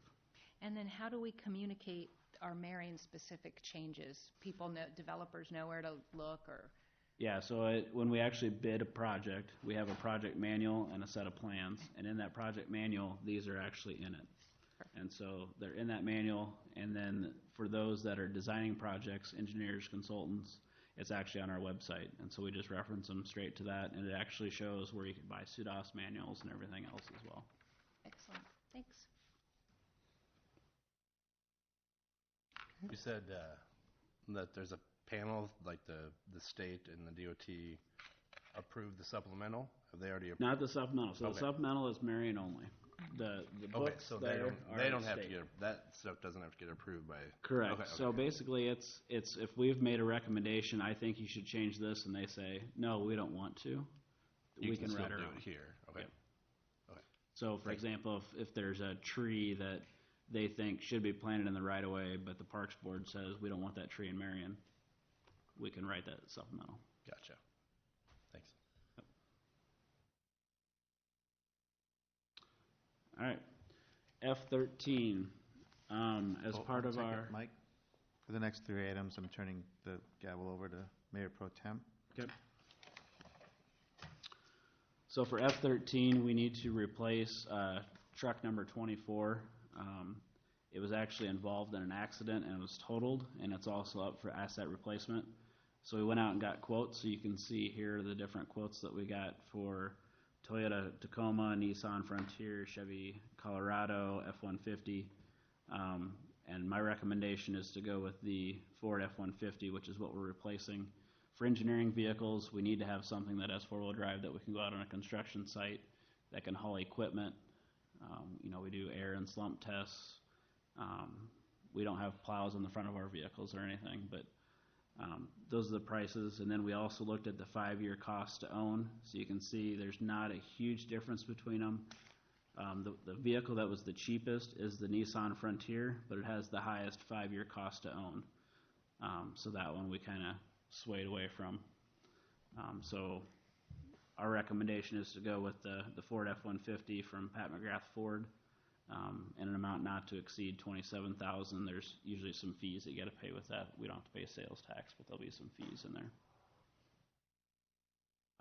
With our asset replacement, we do have $26,000 in asset replacement, and we did receive $13,175 from insurance because it was totaled, because we will have to replace things like the topper on the back of the box and the light that goes on top of the vehicle and stuff like that. The stickers on the side of the vehicle, those sort of things will come from that fund. Hopefully the person driving was okay. Yes, he was not injured. He was a little shook up. It's his first accident ever. It was Dan Schneider, if you know who that is. Yeah, he was not very proud of himself. Any questions on 13? All right, change item F14. So when we went and did the demos of the storage units, Tom's company Universal was good about getting everything out except for one unit, which left tires. Nice. There were 440 tires, and yes, they were counted, not by me, but by one of our inspectors. Come to find out later, that's kind of a practice that some people do, is they'll pay a couple months rent on a storage unit and fill it full of tires and then walk away. Why? It's cheaper. Cost them less. Do we know where they are? Unfortunately, we do Can we not. fill that new Ford F-150 tires and drop it off on their The doorstep? closest place to dispose of tires legally is Des Moines, so we had to truck them to Des Moines. They would not fit in one truckload. It took 2 truckloads to go to Des Moines. So we agreed to do it at $10 per tire. We talked to Public Service, and they couldn't do it for any cheaper than that. So this is the change order to pay to move the tires out. Was there nothing in the purchase contract saying that everything had to be out of the properties? No. If you'll recall, this was a pretty contested and highly desirable property, so, I remember. I'd say that when you think about it, though, we had 68 units, and this was the only issue. That's pretty surprising, actually, considering what can be found in these things. So I was there when the door was open. You couldn't put another tire in there, I can tell you that. But yeah, that was Took it to the man. unfortunate, but that's the way it is. Do we keep a list of, someone like this will not do business with this person in the future unless? Well, what had happened was, and Know we who it spoke is. to the owner of the rental places. The person that had the unit just quit paying, and it had been not paying for a long, long time, and they were just sitting there. Like he wasn't able to find them, and it was. I'm assuming it was a bogus probably name and everything, so. Yeah, Andrew, they were in there when. So when you go and get a rental unit, that's why they always want your driver's license That's to right. make sure Yeah. you're, Yeah. Because I have a feeling they were doing that and creating shell corporations and leaving them there. Explain to me again, if you buy a set of new tires, say at Goodyear, they'll charge you like $3 to $5 a piece to salvage those. These are $10 a piece. Why? That's what we agreed to haul them to Des Moines to get rid of them. I am not in the tire business, so I didn't go out and get other quotes. I just talked to Ryan to see what he could do it for, and he said to go with that price, so. Wow. I mean, they had their big truck, and they would not all fit in one truck.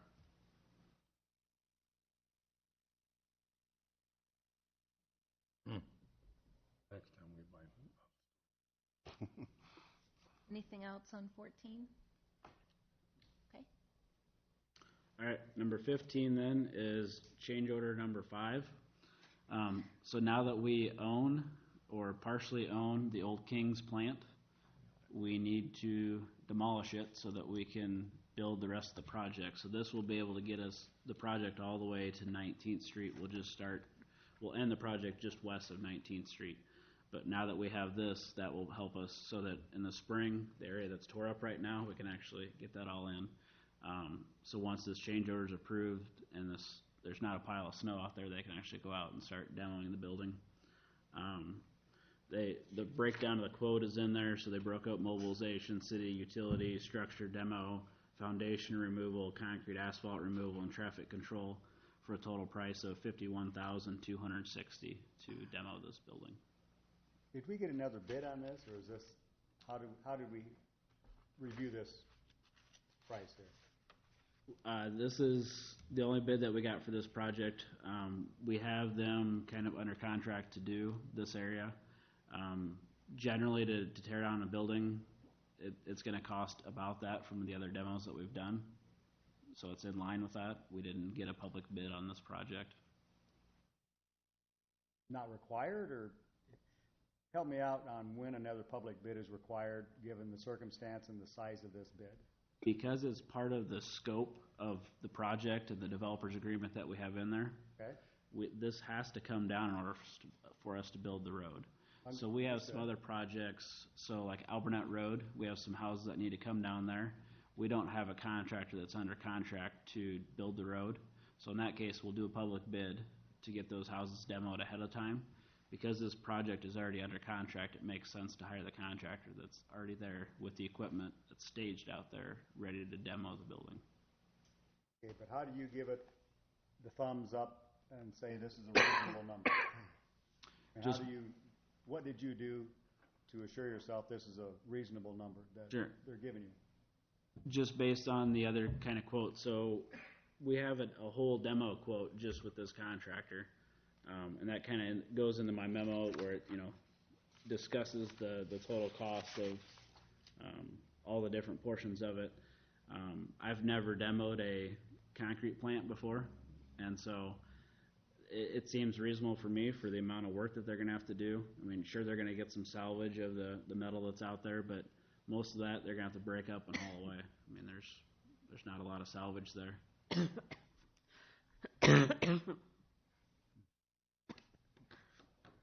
So there was no estimate for demo on this for the project?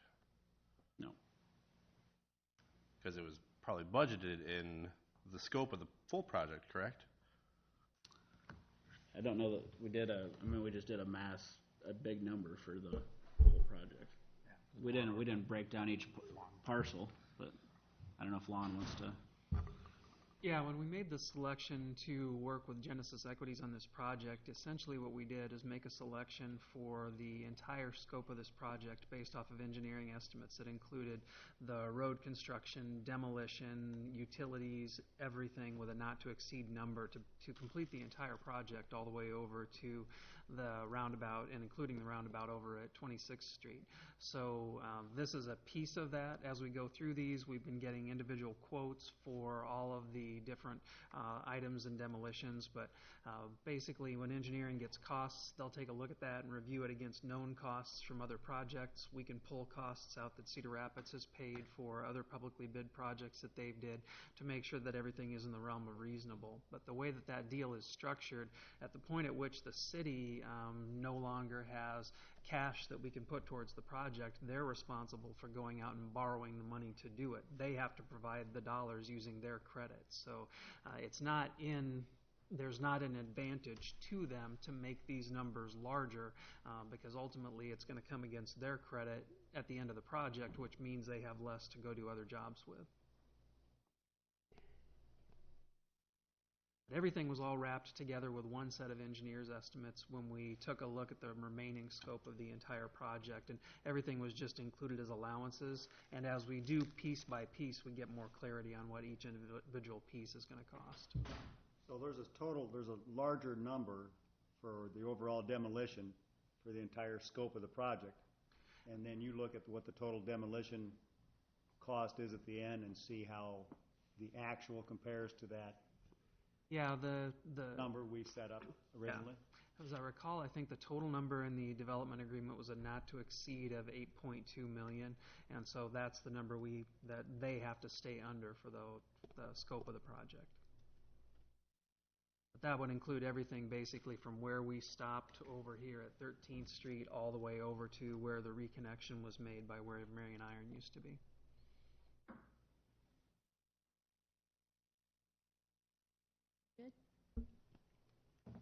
Yeah, I was just kind of curious if there was an engineering estimate to see how close this was to. Yeah, it's not a normal building. Right. Anyone else on 15? Okay, back to the mayor. 16. All right, so F16 is the approving the contract and bond with Hunt Construction. So this is the 2018 sidewalk ramp repair project. This is about 605 square yards of pieces of sidewalk ramps, and associated work. On January 18th, we had you guys awarded contract to Hunt Construction in an amount of $92,888.76. Work is specified to begin no later than June 4th and be completed within 50 working days with $300 per day in liquidated damages. This was a publicly let project. I believe we had 3 bids on this project.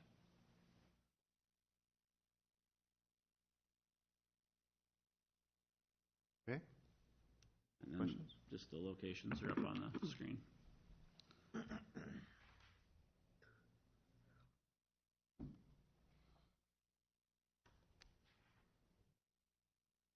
All right. 17. All right, F17 is a resolution approving a contract with Anderson Bogut regarding the Tower Terrace Road Phase 9 improvements in the amount of $54,000. So to give you guys, if I can get this to work. This right here is the Cornhenge of 35th and Lucor, and it's basically designing this portion of Tower Terrace that's to the east. So that's a cornfield right now.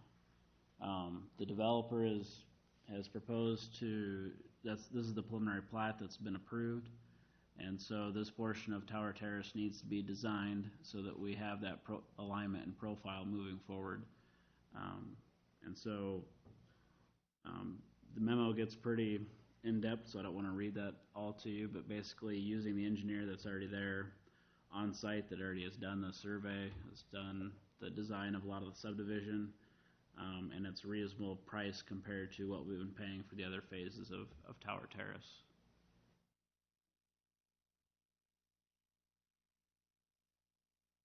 So any questions on that? Makes tearing down a concrete plant seem more reasonable.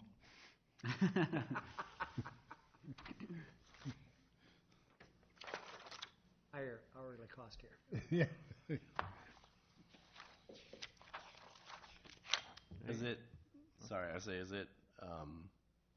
finalized of what there will be to the south as far as right turn in? I mean, just when they're designing that road, they're gonna have to design for stuff to the south too.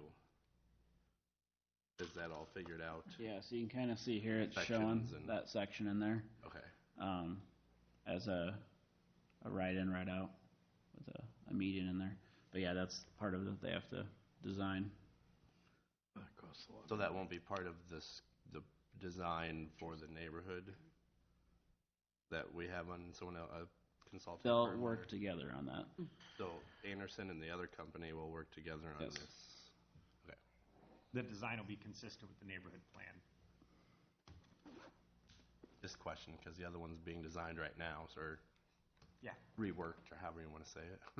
And so we won't build Tower Terrace this far, but we'll design it so we have the design ready to go for when the development continues. More than likely, the design will only be to this first street to actually build this construction season or next construction season, and then in the future, it would extend to the east. But we would already have the design done and ready to go. Mm-hmm. Okay.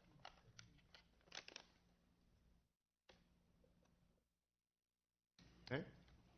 Next. All right, seventh and seventh roundabout. We are finally able to close this project out. So, this table is actually the table in preparation for the federal audit. So this is what the DOT walked in to see. That's the amount of paperwork that it takes to get $1 million. So, when you say, it's free money, there's a lot of things that happen in the background.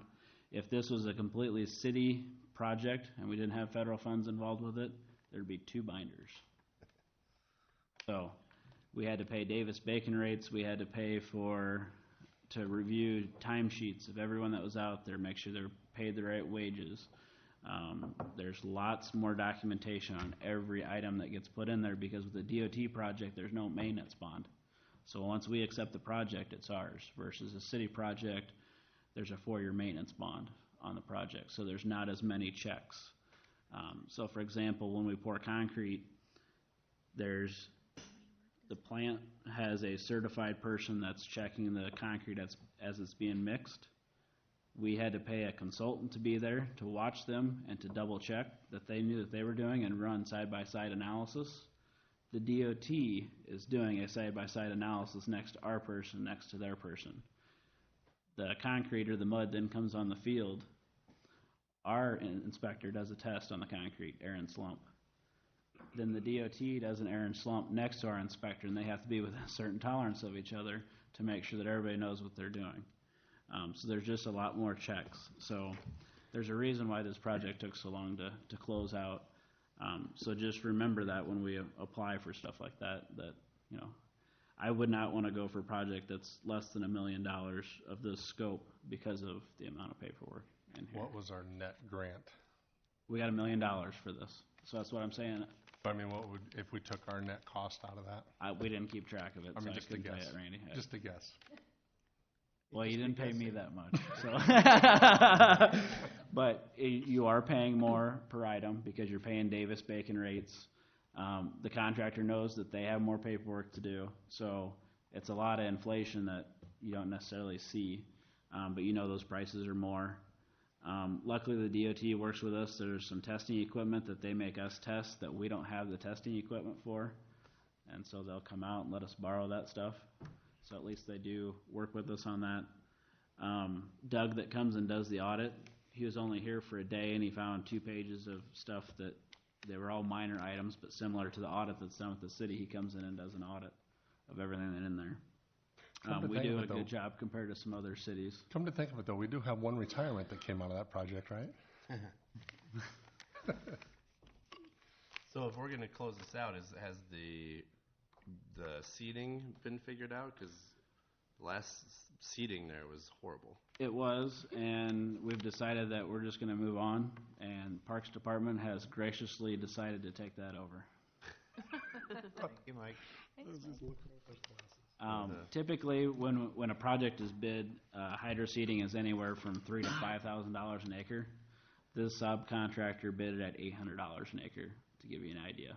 So they did not want to do anything above and beyond if the bare minimum was pulling teeth. So they So. seeded weeds, is Yeah. basically what they did. Nice. Yes. Add them to the list with the tire people. Yeah, from what we understand, that subcontractor, that's their third name they've been under. They've gone bankrupt a few times. So yeah, if their name comes up again, they will not be an approved subcontractor. Because of those additional tests, is the end result a better product than we might have got? That's up for debate. Like I said, the reason that we do so many extra tests on it is because there's no maintenance bond. And that's how a DOT project is ran, so that when we accept the project, we're done. Versus, say, a South 11th, after 4 years after that project, we go in there and we take a look at the pavement, we take a look at the storm sewer, and we see if there's issues with it. So, for example, on South 11th, over that box culvert that goes to the cemetery, that sidewalk had heaved, and so we actually made Rachi go in there and replace that. As a DOT project, we wouldn't be able to do that. I'd have to get Ryan or Mike's group out there to go replace that. You know, I think of the highways that IDOT builds that go to pot in 5 years and they have to overlay them with asphalt. I don't know that it pays. You know, if we spent 3/4 of that money or half of that money, it didn't pay us to do it. Yeah, and some of that's the way they've always done it, and they're not going to change. And you know, we don't have the power to change them, and you know of those unfunded mandates they like to throw at us. Sound like my dad used to tell me. So there's still some paperwork to do once you guys accept this project that I can send to the DOT, and we can close this project out, and then eventually it all gets moved into, it'll fill a couple boxes, and it'll go downstairs in the basement. To answer your question, Randy, we're probably just a little bit better off than we are on the sidewalk project. So, I'm just guessing. Bigger numbers, not much better off. Yeah. Lucky, just the numbers. Not much better off. Just the numbers now. Yeah.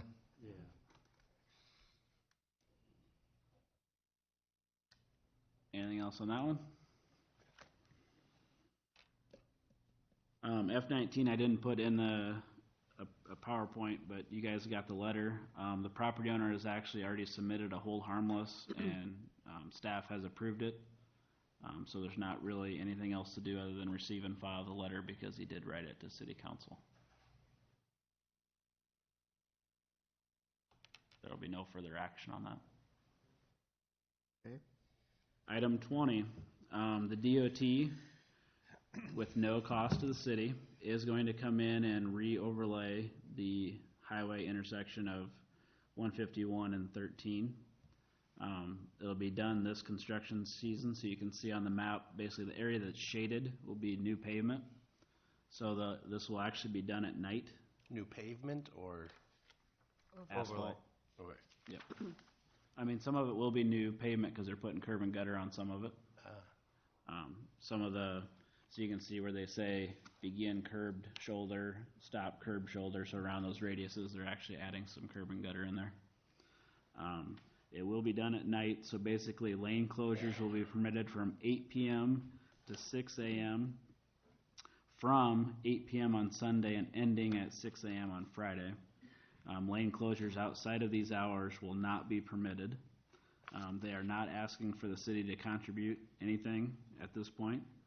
And then when we have the pre-construction meeting, they'll let us know so that we can have police and fire there, or I'll get the schedule. That way they know what's going on.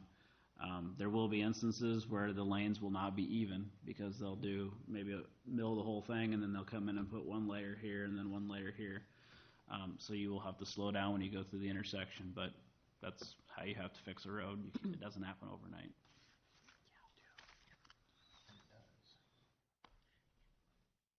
No, it does not happen overnight. It'll happen quicker than a reconstruction, but yeah.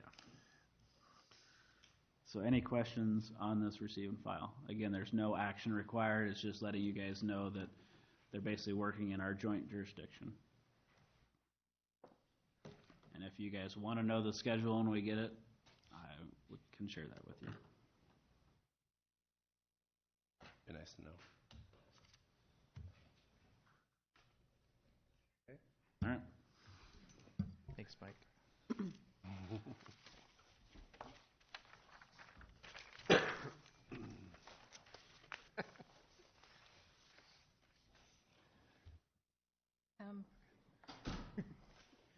Tom, you're up.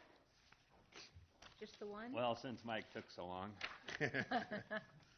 We only have one item. Actually, I'm going to remove, under planning and development fees, item 1D, we're going to remove that resolution. We'll put it on the next agenda. Doesn't need to be paid at this time.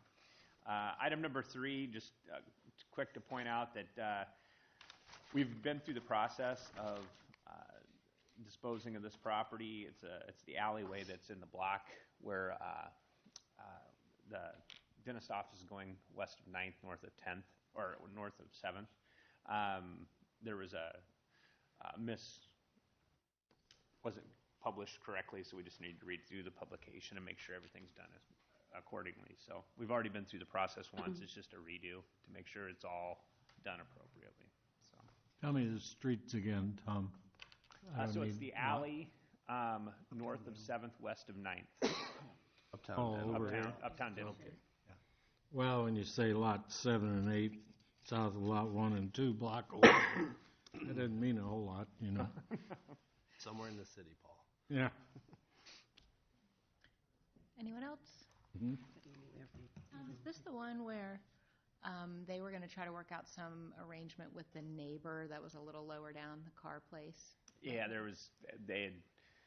which is going to be difficult. I mean, the way they accessed it before, it didn't quite work right. But that's between them to figure out. Yep. Okay. Yep. Very good. Thank you.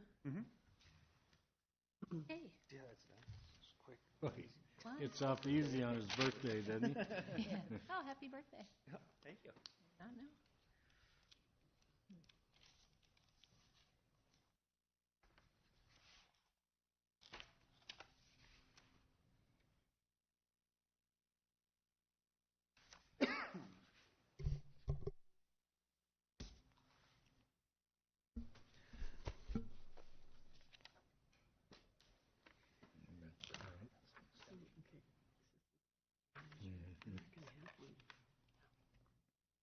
There's one.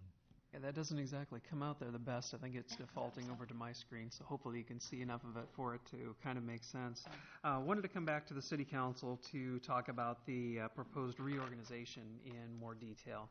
I know that this is kind of a carryover project from last year, but I don't know that we had done the best job on bringing the new council members up to date on what it was we were trying to achieve and really where this was coming from.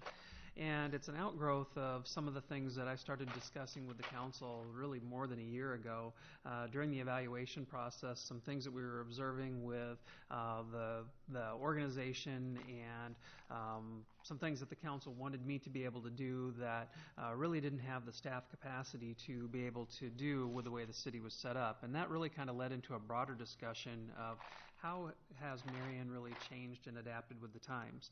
And so this first slide takes a look at what Marion's historically has been as far as our organizational chart. And you've always had the citizens of Marion that elect the mayor and council. Mayor and council appoints the board and commission members as well as the city manager. The city manager has historically had a payroll and HR position and an admin position, and then the department heads reporting to the city manager. Kind of off to the side there, you've got the water department because they're autonomous with their board and commission, and you have several departments that have boards and commissions with varying levels of authority. And then about 5 years ago, we really started to see some changes kind of creeping our direction. And I think what happened to us is that it was so incremental that I don't know that we really even realized the additional workload demand that was being created by it. But if you flash forward to now, this is what the organizational chart looks like. So in addition to HR and administration, payroll and HR have become distinct functions. We've added IT, we've added communications, we've added an assistant to the city manager.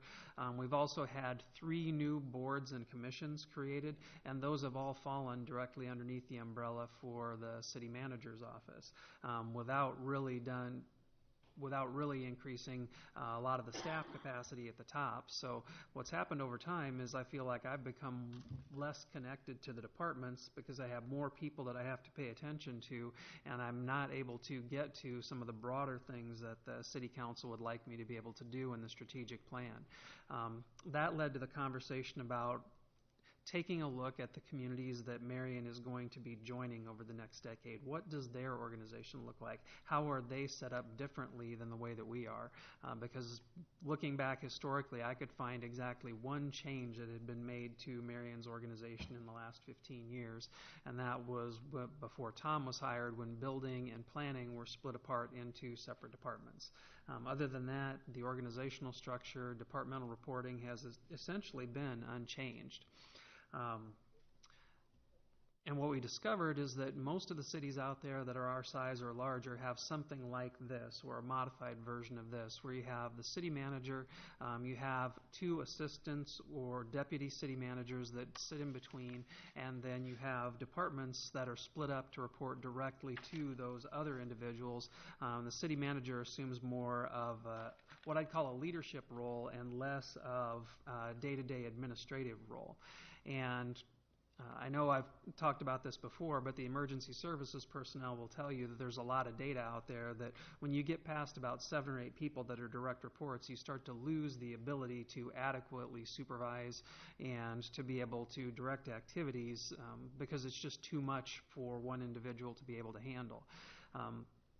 As we got further into it, it became apparent that this is just not something that the city was going to be able to afford. So we started to take a look at what other alternatives could be done, what could we do as a stopgap in between, and that led us to taking a look at this type of a scenario instead, where you still have the deputy city manager position, but some of the other responsibilities that fall underneath the city manager's umbrella right now would be moved out to other departments, and in essence, those internal services functions would be recombined into actually creating an administrative services division. So now, instead of having a standalone finance department and having IT and communications, for example, come under the city manager's purview, you'd have a director of administrative services, and those departments that basically serve the interior of the organization or provide services internally would become agents or pieces of that administrative services division. Then community development, we'd recreate, in essence, the Department of Community Development by merging building and planning back together into one division. You then, in turn, have a deputy city manager position and human resources still reporting directly to the city manager. The manager and the deputy city manager, though, in essence, function more as a management team. So it helps to cover for vacations, absences, things like that, so that you don't lose any continuity or projects don't come to a standstill if one individual isn't here. They're still able to proceed. It's not perfect, but this piece of it does stay within what the existing budget resources are. When I ran the numbers on it, there's about a $6,000 a year difference between what we have out there now and what this would do outside of the additional positions that are being proposed in the budget for next year. My goal with this really was to try to actually make us a little bit less top-heavy and make sure that we had more positions on the ground in the places that we're going to need them. I know I've told the council before that, if we have building permits pulled on about 4 big projects that are hanging out there in the wings, that could keep a building inspector busy full-time. And it's just indicative of the level of activity that we have a lot more going on in bigger and more complex projects than we have had in the past. We had an internal meeting today, and I borrowed a phrase from Councilman Draper that he's fond of saying, that Marion has to learn to think like a big city. And I know he's applied that in the past to the way that we make policy, but I think it's also true for how we think organizationally and how we think internally. We can't have departments, everybody going out and doing their own thing. It all has to be coordinated. We need to form that internal services function. This doesn't get into some of the things that you do see in larger organizations that help to take stuff off of department plates. For example, I'll use Cedar Rapids. They have a procurement department. So all the work that Mike did to go out and buy that pickup truck would be handled by someone else so he could focus on engineering. Those are the types of things that those centralized services will take over so that you can actually let the people that have the skill sets in professional areas apply those skill sets more directly to what they should be working on. We're getting more value then for the dollar that we're investing because we're using their time in the area that they're actually an expert in larger part. We've made some achievements in that area. We've made great strides in our IT division and literally changed the way that we think about and do business with IT. This provides some additional opportunities for us to do that. I cannot tell you that there's some kind of a magic trigger or a magic population number or something where phase 2 starts to become more feasible. So there's not exactly a time schedule or a set time frame attached to that, but we know that we will get there. I just can't tell you if it's 44,000, 48,000, 50,000, what the magic trigger is for when we would need to move to that type of an organizational chart. But this is the one, this is the one that's being proposed at this point. I think it makes sense. The departments have had lots of opportunities to ask questions about it, throw darts at it, and poke holes in it. Seems to be a lot of acceptance in it as far as this being phase 1.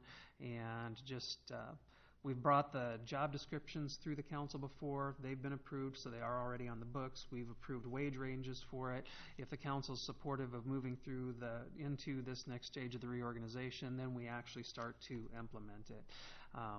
The budget is predicated on a lot of these changes taking place. Doesn't mean that we couldn't adjust it if the council had changes or suggestions, but when I put the budget together, it was based around this concept. Thanks, Lon. Any questions? Paul? You look like you were about to. No, I can just see the deputy city manager having more responsibilities than it shows on this. Yeah, by large part there should be at least a dashed line coming from the deputy city manager down to the other positions. I would, think so. And as we move through it, there are organizations out there where we don't show, for example, this one splitting the departments and having direct reports. There are some organizations that do that with the city manager and the deputy city manager, so we'll continue to evaluate that and see if that's more appropriate as we get into it.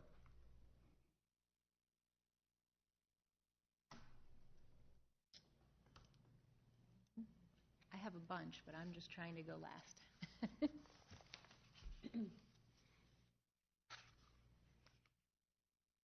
Okay.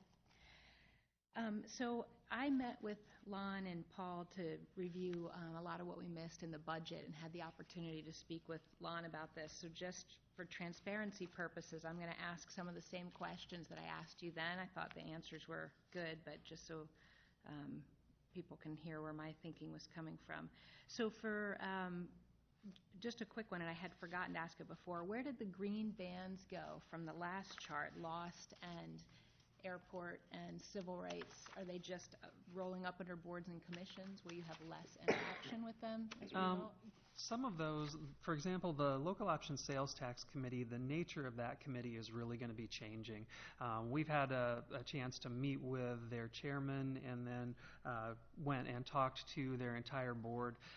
For a long time, the Lost Committee was functioning as a sounding board, or in many ways as a CIP committee, because the lost dollars touch so many of the city projects. Now that we have a CIP, they really don't need to do that anymore because we have a much more firm plan laid out for when lost dollars are going to be spent, where they're going to go, and that's all been approved by council. So we're looking at having that committee move to more of a maybe a twice-a-year meeting schedule, where once we get through the CIP process, they'd see a presentation of all the projects that were proposed in the CIP that lost touches, and then just could approve them as a slate, in one fell swoop, rather than seeing project by project coming in. A lot of what we were kind of struggling through, and the reason they had to meet so much, is because we were adjusting projects as budgets came up or down based on individual bids. When we went through the CIP planning process, we really nailed those down a lot more closely. So we should see a lot less instances of that happening. In essence, the council has already moved and reallocated any dollars for lost that would have come to them for the next 5 years. And so it just didn't seem like there was necessarily the reason for them to be as active as they had been in the past. And they were fine with that, so we've redrafted bylaws to put in front of them. With the airport is one that is moving away from the policy arena, which is my department, and into what I would consider the build it arena. And so, after we get past the update of the land use plan and adoption of the zoning ordinance, it really becomes more of an engineering animal at that point.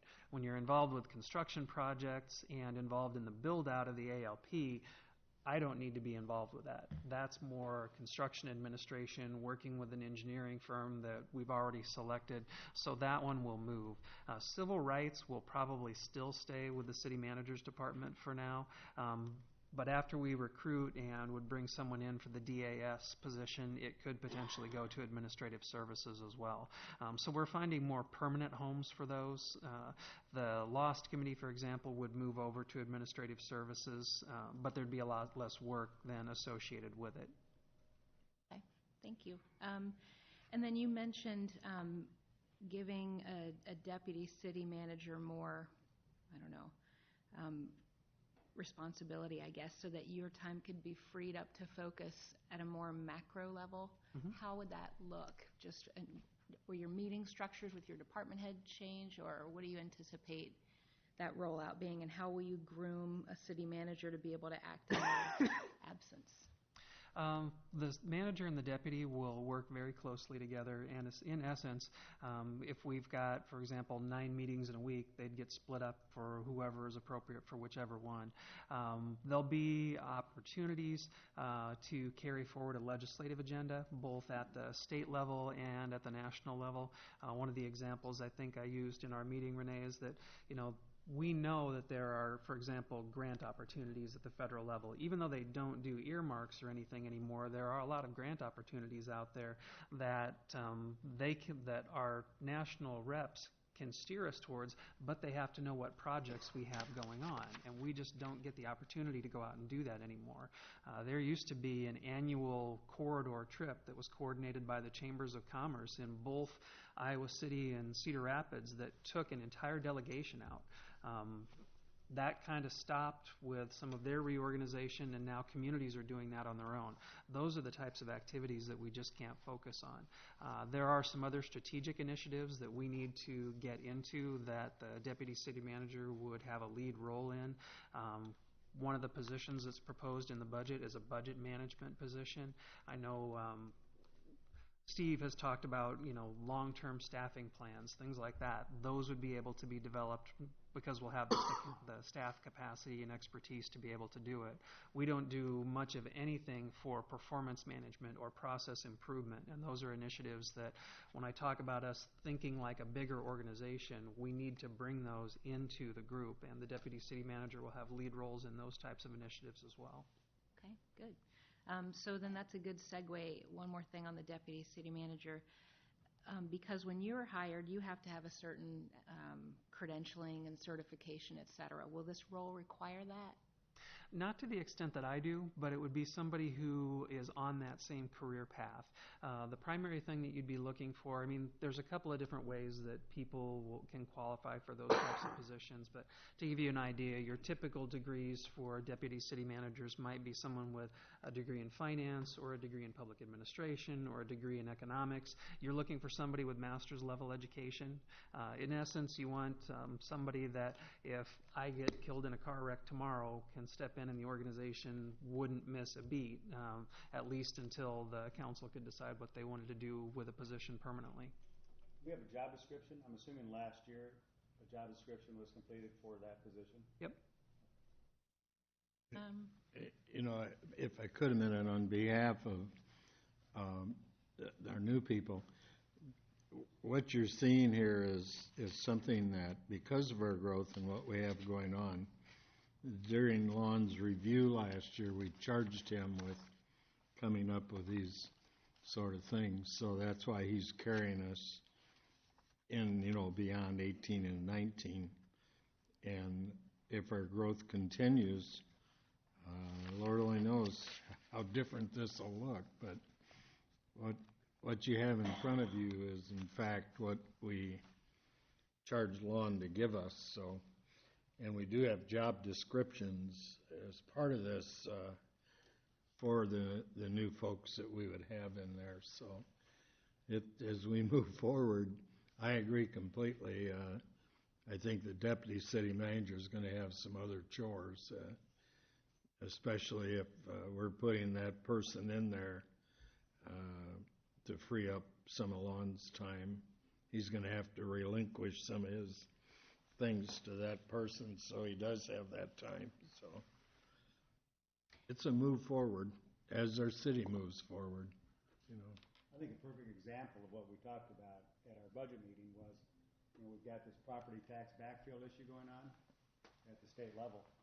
And we have no time available, or personnel available to meet with the legislatures, talk about that. Now, I know I've got a copy of the article in the Gazette that came out January 27th, but that is still an ongoing issue, not just for this calendar year, but for the next, 2 or 3 calendar years on how that's gonna, what it's gonna do, what they're gonna do, and how it's gonna impact us. So, just from a legislative standpoint, making trips to Des Moines, we're not doing any of that. No, In we're recent not. years, and I think we're losing some opportunities going forward, so. I just had one more, I think, and I had asked you this one as well. So from my experience on planning and zoning, engineering is often dovetailed into there, and so I was wondering why community development didn't also have engineering underneath it. Yeah, and that's one that honestly I went back and forth on several times about what the best way to handle engineering was. And, I've had several conversations with Dan, the now retired city engineer, about it. And the thing that I found the most compelling is that with a city engineer, if there's a disagreement between the city engineer or the public services director and the city engineer and the planning director, or the city engineer and other department head, the city engineer needs to be able to argue with that individual as an equal. I don't want to put an engineer who has professional expertise having to go out and necessarily argue against their boss on a project. They're going to have a lot more success, and I think as a peer-to-peer, be able to sway individuals. And then if there's a disagreement and they can't come to mutual consensus on what needs to do, that's when the deputy and I step in to make the final decision. But I just thought that, we depend a lot on the professional advice of our city engineers to make good long-term decisions. Sometimes those are at loggerheads with what planning would like to see. And I think we need to be able to make sure that when they have those disagreements that they're arguing in a room as equals, and one can't just tell the other one, no, you don't get to say that anymore, and you can't tell the city manager either. Because I think that in the interest of making sure that we protect the taxpayers and come out with the best decisions, that the city engineer needs to be standalone. Okay, thank you. That is all that I had. Did anybody come up with anything else? On one other thing I did want to highlight, going from Phase 1 to Phase 2, you'll see if you take a look at Phase 2 that eventually you'd have a department or two that may move out from underneath the Director of Administrative Services. I think we called out IT as one specifically that would get to that point. As IT grows, and one of the things that we're discovering is it's becoming more and more a core function of the city, it's going to reach a scale where it's going to be a standalone department on its own. We're not quite there yet, but I honestly don't think we're all that far away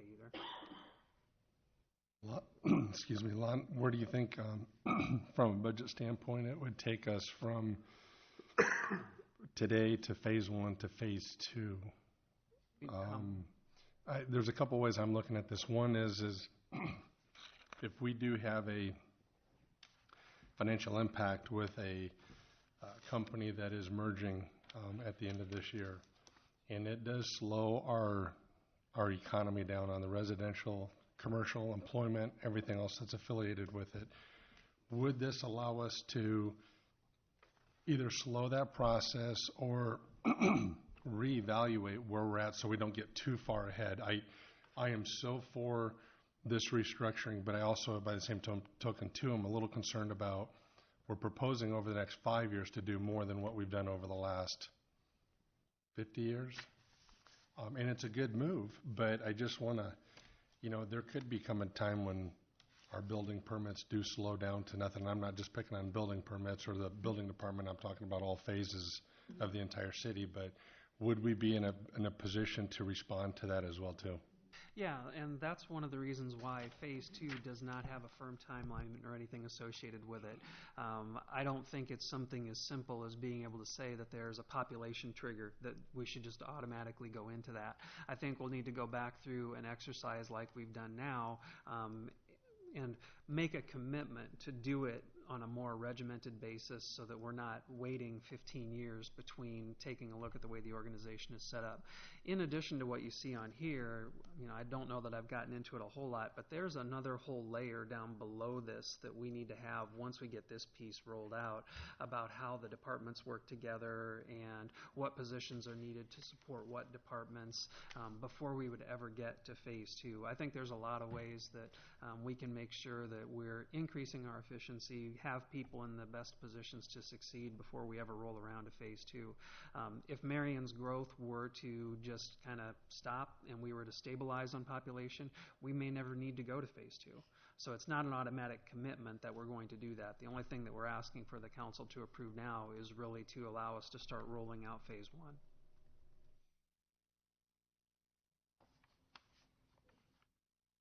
Okay, and I want to thank you for putting this together. I know we tabled this for more information, and I do feel like I understand where we were, where we are, and where we're headed. So thanks for that. I would thank Jen. She's the one that did all the right. heavy lifting Will on do. it. Okay, number 2. Okay, let me switch.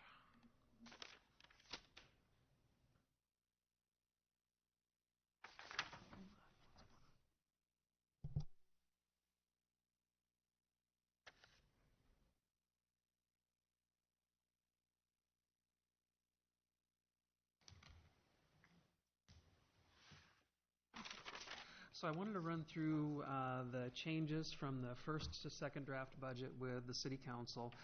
We sent out just a summary sheet that talked about the financial changes department by department and the line items. There was one area on there that was an error. I'll highlight that when we get down to it, but I wanted to be able to give you a little bit more information on that today. And so the budget as it stands funds several different things that I would call major initiatives. Starting with the police department, there's a promotional allowance in there to allow for the creation of another sergeant's level position. In the fire department, we fund the last round of hiring for firefighters to fully staff Station 3 when that opens, and we've also put an allowance in there for promotions so that the chief can start working on the command structure so that that's also ready when Station 3 comes online. We have a systems position in the IT division and a budget manager in the finance department. In the building department, there has been one change that I just wanted to call out for council. The way that I constructed their budget, I actually called for a plans examiner to come online first and then the housing inspector to come in later in the year. The building department would actually like to see the housing inspector come in first. They feel there's more value to them to bring that position online earlier. It's not really a budget impact, but I didn't want you to be surprised if we brought something like that forward first, just to let you know that based on their feedback, we'd look at making that change. Parks Department would see some pretty substantial changes. One would be the creation of an assistant director position. That is something that's new. Like some of the other departments, Mike's department has grown quite a bit, and they are involved in some pretty substantial projects, and what's resulted is that, and I'm going to pick on Mike here a little bit, Mike is rather unique.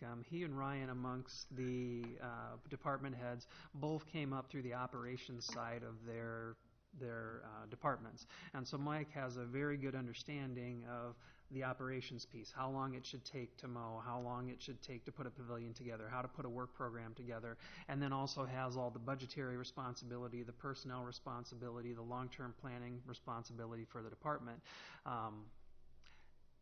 The assistant director would function more at that operations level. So they'd be learning a lot of the budget stuff and a lot of the day-to-day stuff that helps to run the department, but also take a lot of that day-to-day operations burden away from what Mike does, so he can focus more on what I would consider to be the long-term things for the parks. When we contemplate some of the stuff that they're going to have coming their direction over the next couple of years, a new aquatics plan, potentially an aquatics center.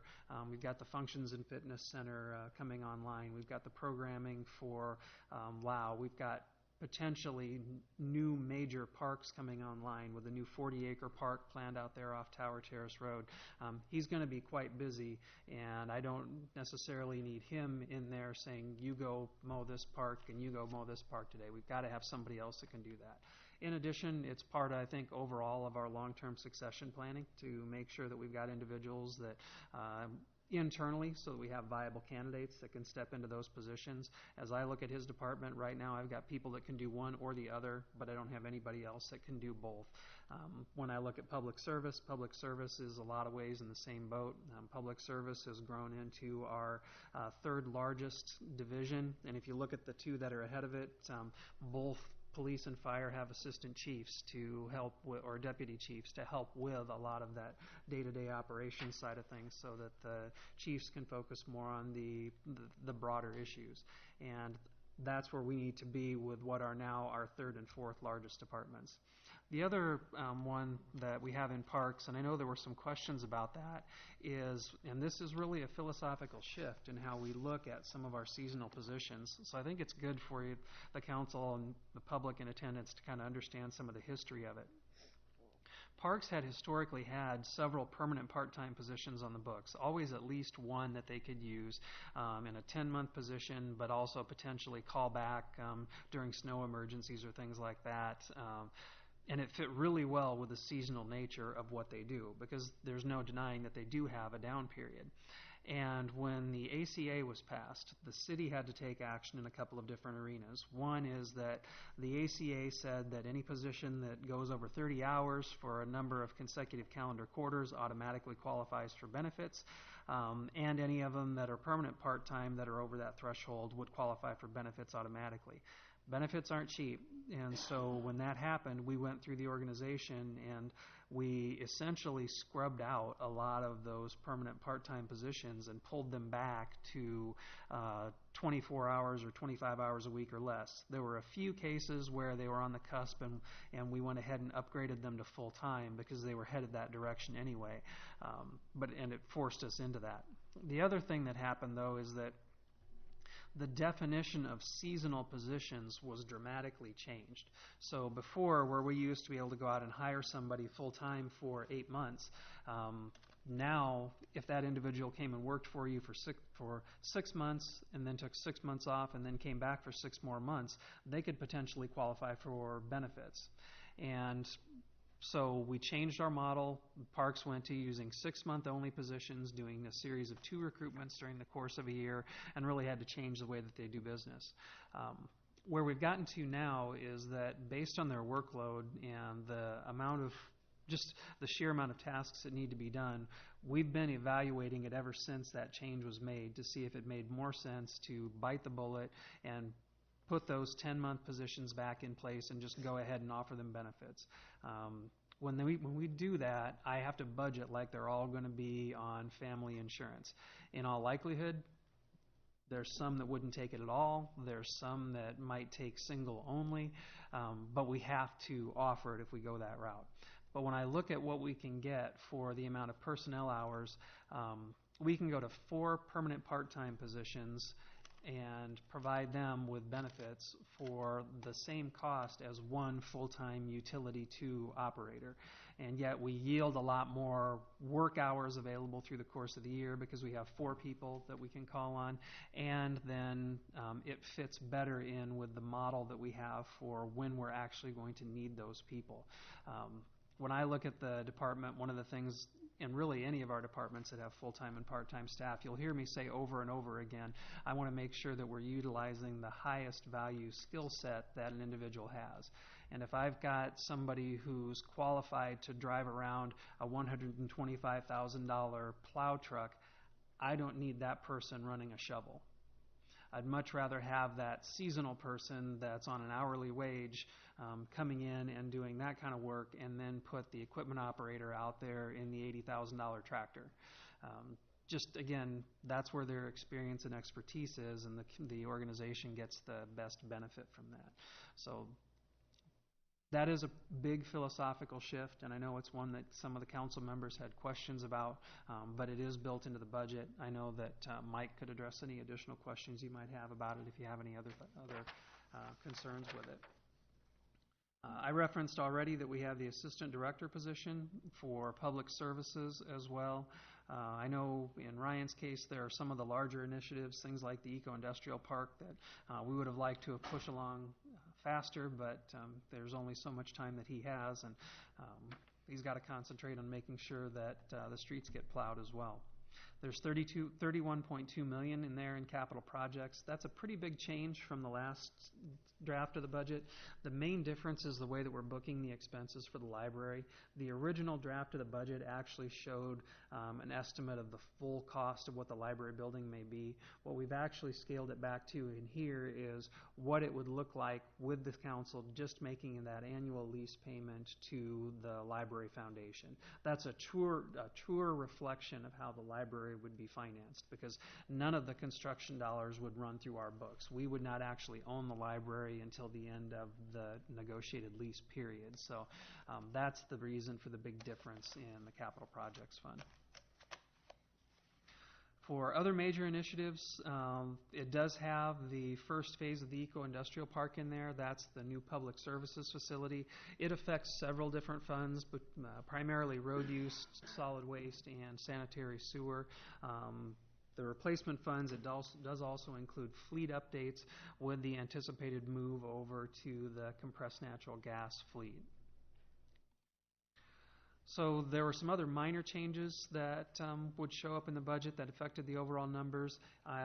As we get closer to the end of the fiscal year, we're able to more reasonably project what we might be expecting to pay for fuel. So I adjusted fuel prices for in a couple of places where they were probably higher than they needed to be.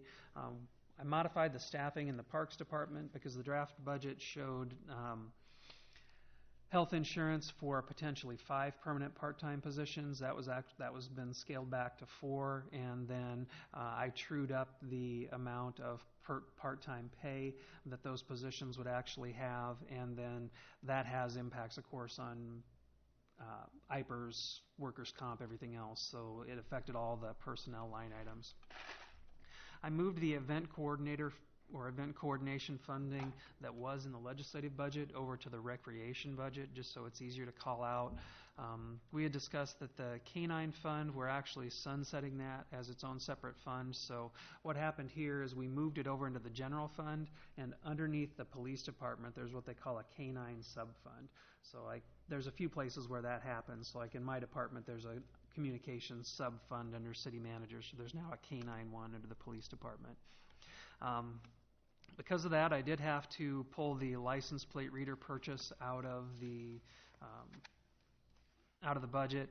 Other changes in the debt service fund.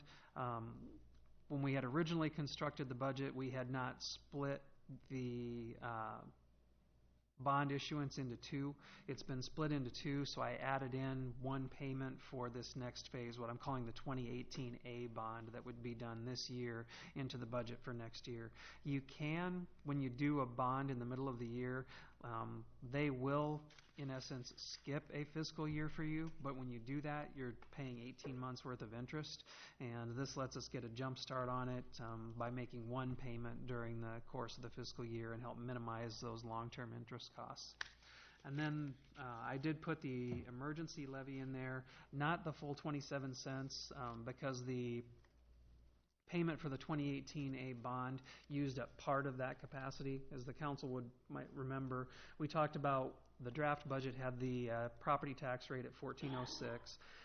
You could go all the way up to 1431, and a residential property owner would see no change in their property tax rate. The amount for that first payment on the 2018A bond puts us up to 14.12999. So when I used the emergency levy, I still stayed at that 1431 or under. So I didn't use the full 27 cents. I just used the remainder between those two. Related to that emergency levy, of course, we're talking about putting that in just as a result of the possibility of the property tax backfill going away. Right. Yep. So clarify for me, in the article of January 27th, we're making statements that it is the lawmakers are unlikely to reduce the payments or unlikely to reduce the backfill. When they're talking about that our next calendar year, if they make no change, but they are talking about starting to phase it out, if they start phasing it out, is the first year impacted by us our 2020 year, or is it our 2019? That depends on how they pass the legislation. They pay us, they're talking about the fiscal year right now where they would pay us our backfill. If they say, for example, they're not going to change it in their next year, then we have a year where we still get our $432,000. If they say the first year we're going to phase it down to 75%, then we get $300,000 and change. It all depends on what they actually approve, because they are working on the fiscal year that would start July 1. Yep. So it all depends on what they come out of it with. That's why I thought by going this route and actually including it in there, we should have at least a much better idea by the time we get to the public hearing in March where they're going to go with it as they continue to have those conversations. We have all of February and the first week or so of March for them to start making some decisions or some headway on where they want to go with it. The scuttlebutt I'm hearing is that there's not support to just eliminate it altogether and to phase it out, but no one has ventured anything yet on whether it's phased out over 2 years, is it phased out over 5 years. We haven't seen or heard anything on that yet. I think we talked about at the budget meeting how important it is on how we communicate this anticipated emergency level, that if the property tax backfill stays as it is, that will not be enacted. Right. The council, subsequent to the public hearing, would reduce the property tax rate and reduce that income to the city, so we would just eliminate it. The publication that would go out, that would get put in the paper, would have a tax rate of 1430 or 1431. And then after the public hearing, if it looks like backfill is okay, then the city council would reduce the tax levy rate. You can't, once it's published in the paper, the council can't go up on anything. You can't go up on expenditures, you can't go up on revenues, can't go up on property tax rate, but you can go down. And so that would be the action that the city council would take after the hearing.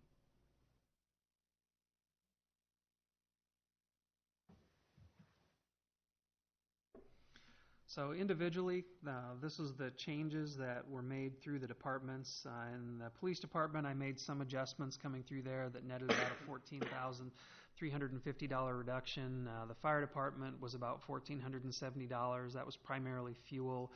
Parks was $30,000. A lot of that was the reduction in insurance for scaling back from 5 to 4 on permanent part-time positions, and then truing up the part-time numbers in the budget with the ones that Mike was providing. Recreation shows a change of going up $30,000. That's counterbalanced by a $30,000 reduction in the legislative budget. And then in building, we've got $568 in there. When I went back through the budget in the first draft, it looked like I had inadvertently zeroed out vehicle expense for the new inspector. With the plans examiner is primarily in the office. With the housing inspector, they're primarily out in the field, so I had to put that back in. And on the building side, I did also add another $20,000 in revenue. That would be part of what we would implement for the rental housing licensing fees. So on legislative, we had that $30,000 reduction, and I did just want to note that on the sheet that the council was provided, the special revenue totals was actually wrong. There was actually no change in special revenues, but the total was wrong as well. So the total general fund from first draft to the second draft has been reduced by just a hair under $42,000. On some of the other funds, when you get into equipment reserve was increased by 32.5. That's a pickup truck in the Parks Department that is scheduled for replacement, is scheduled for replacement in the equipment fund, but was missed in the first draft of the budget. On the lost fund, we are also showing a bigger transfer from there going over to capital projects. The lost fund on some of these bigger projects that has been accumulating money for a while, and so now we're getting to the point where we're going to spend those dollars. We don't spend them directly out of the lost fund. We put them into capital projects. So we're transferring some of those accumulated dollars over to the capital projects funds for projects that we expect to complete in the next year to year and a half. Is the detail of that, Lon, kind of, if I look at my CIP sheet, is that kind of going to detail why there's that much money being transferred over? Yeah, if you look at your CIP sheet, there's columns showing which funding source is associated with what project. So you would take a look at the ones that are associated with lost, and you can see which ones are heading our direction. That should give us the total of representing the total amount of the transfer of the $8 million out of lost. Yeah, and it capital. might not be exact, but it would be in the ballpark, because what we try to do, we try to figure out when we need it for cash flow purposes, when it has to be in there, when we're actually going to spend it. But yeah, it'll be in that ballpark. Lon, if I could interrupt, that truck that we lost in the accident, I'm assuming we did not file a claim, and that was our loss. Is that correct? We got 13,000 something and change. We did get 13,000. Yep. From third party or from our insurance? That was from the insurance carrier. Okay, so whose fault was the accident? Ours. It was ours. Okay. I was just curious if we filed a claim on that or not. Yep. Okay, thank you. On the TIF funds, we're showing 33,000 more in expenditures. Just went back and reconciled everything that had been requested for the coming year, and we wanted to make sure that we were properly reflecting an internal repayment. With the TIF funds, this budget coming forward has changed the way that we're doing a couple of things, so I had to make some adjustments between the first and second draft with the changes for how they go from first to second year. So for example, if you look at the detail on general fund revenues, there was a transfer in from sanitary sewer replacement last year. That's not there anymore. What we had done before is there was a transfer from sanitary sewer replacement, TIF funds reimbursed sanitary sewer replacement.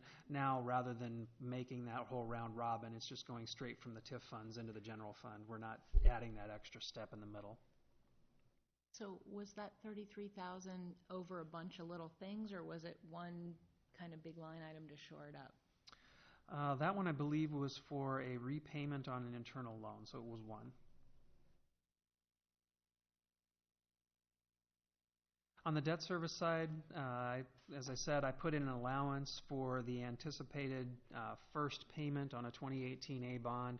It comes out to about $123,000 and change. I used a round figure in there because depending on when we issue it, it'll affect the interest rate, and I'm just using a placeholder in there at 2%, so it could be plus or minus depending on what the actual interest rate turns out to be. On the capital projects side, we reduced the line item for the library project by just under $13 million. In my mind, that's a more accurate reflection of how the financing for that project actually would work. Sanitary sewer, we got rid of that duplicate transfer that I just outlined. Revenues on the general fund, overall, we added in revenues for the emergency levy, the rental housing license, a transfer in from the 29th Avenue TIF fund, and the new K-9 sub-fund. Overall, the revenues are going to show a change of about $20,000. The debt service one has $125,000 in additional revenue, and then capital projects shows that $4 million more in revenue coming in from the accumulated lost funds. So what I wanted to do next is kind of go through the council with what I'm calling the budget assumptions and the decision points. As we discussed during the budget work sessions, the draft budget was based on several different things that we've discussed with the council, both council over the last year and then the new council members that have been seated. One of the biggest pieces is implementing a franchise fee on gas and electric bills. Cedar Rapids has had one of these for several years. The budget does anticipate that we would have that in place at a 3% rate, and that would be in place by July 1. If it isn't, or something happens that it doesn't get implemented, we have some serious changes that we need to make to the budget, because we're anticipating that 3% fee is about $1 million a year. We have to adopt a revenue purpose statement for that. The revenue purpose statement that we're anticipating bringing forward would be to use it for public safety expenses. A large part of what this will allow us to do is to make sure that we have a sustainable and long-term funding source for operations, not only for Fire Station 3, but also queue us up to be able to get ready for start moving forward with Fire Station 4. And so it's not an area where by implementing it that we will not be competitive with our larger neighbor to the southwest. As I said, they've had it in place for many, many years. The solid waste fees, stormwater fees, and sanitary sewer fees, we do not have proposed changes in there at this point for any of those. We've got staffing for the firefighters and promotions, the assistant park and rec director, 4 permanent part-time positions in parks, the IT system administrator, budget manager, and as I said earlier, the housing inspector. I just wanted to call that one out. There would still be a plans examiner in there, but the plans examiner would not be anticipated to start until the 3rd quarter of the fiscal year, so really about this time next calendar year. And that's one that would just get reevaluated on whether we need it or not based on workload and where we're at with the reorganization. We have the allowance in there for the events coordination function. It continues to do the practice that we started this year with recovering our economic development expenses from benefiting TIF districts. It's got an allowance for pay for performance for non-bargaining employees. It does continue the regular early retirement program. I think this is something that for council we're going to need to take a serious look at on whether or not that is something that needs to go on hiatus for a fiscal year or two. It's paid out of the employee benefits fund. That fund is one that every 7 years gets hit pretty hard because we have 27 payrolls that come in the fiscal year. And between that and some long-term highly compensated retirements, it's been hit pretty hard. It would do that fund some good to have a chance to recover for a year or two before we roll around on that next 7-year cycle and build some balance back up in that. Additionally, one of the things that I've been working on with HR is just that an early retirement program, if it's offered every year, really isn't an early retirement program. It's not really an early retirement incentive. It's just something that's becomes part of your standard benefits or standard expectations. And to really have it be effective in the vein in which is intended, it really is not something that should just be offered year after year. So as it stands right now, the property tax rate that would show up in the draft budget is $14.833. That is slightly below the break-even point for residential property owners in town. $14.31, that would be at the point at which they'd pay exactly the same as they're paying for this year. If you take out what I've got in there for the emergency levy, we would end up at 14.12999. That's a little bit more than a 1.25% decrease for residential property owners. It's about a 1% increase for commercial and industrial, and for multi-residential, it's a little more than a 3.5% property tax decrease. We're at 1406. Right. The difference between the 1406 and the 14.13 is the $125,000 on the debt service levy for funding that first year payment on 2018A. Well, that made that much difference. Yeah. Yep. About 7 cents for that $125,000. For that multifamily increase, has that been communicated at all out there to the people that would be impacted? I'm just curious. Or is it still here, that discussion? In this case, it's actually a decrease. It's going down, so. I thought what we were talking about, maybe I'm thinking of something else, Friday, about in the budget, the, like, apartment owners and that whole equity and usage. That's different. Am I confusing it? Yeah, one of the things that we've been working on is to revamp the way that we do our sanitary sewer fees. Yeah, Because the sanitary sewer fees right now are more heavily oriented towards a meter charge than they probably should be. When we have our new contract in place with Cedar Rapids, where there's benefits to us for flow reduction, we want to make sure that our rates are set up in a way that it provides incentives for places to reduce flow. And part of doing that is making sure that multifamily is paying as close as we can get to an equivalent rate as single family. Ryan's analyzed that before, and for example, looking at a fourplex, I think with a single meter on it, the average monthly charge that a household would be paying in there is about between $18 and $19 a month.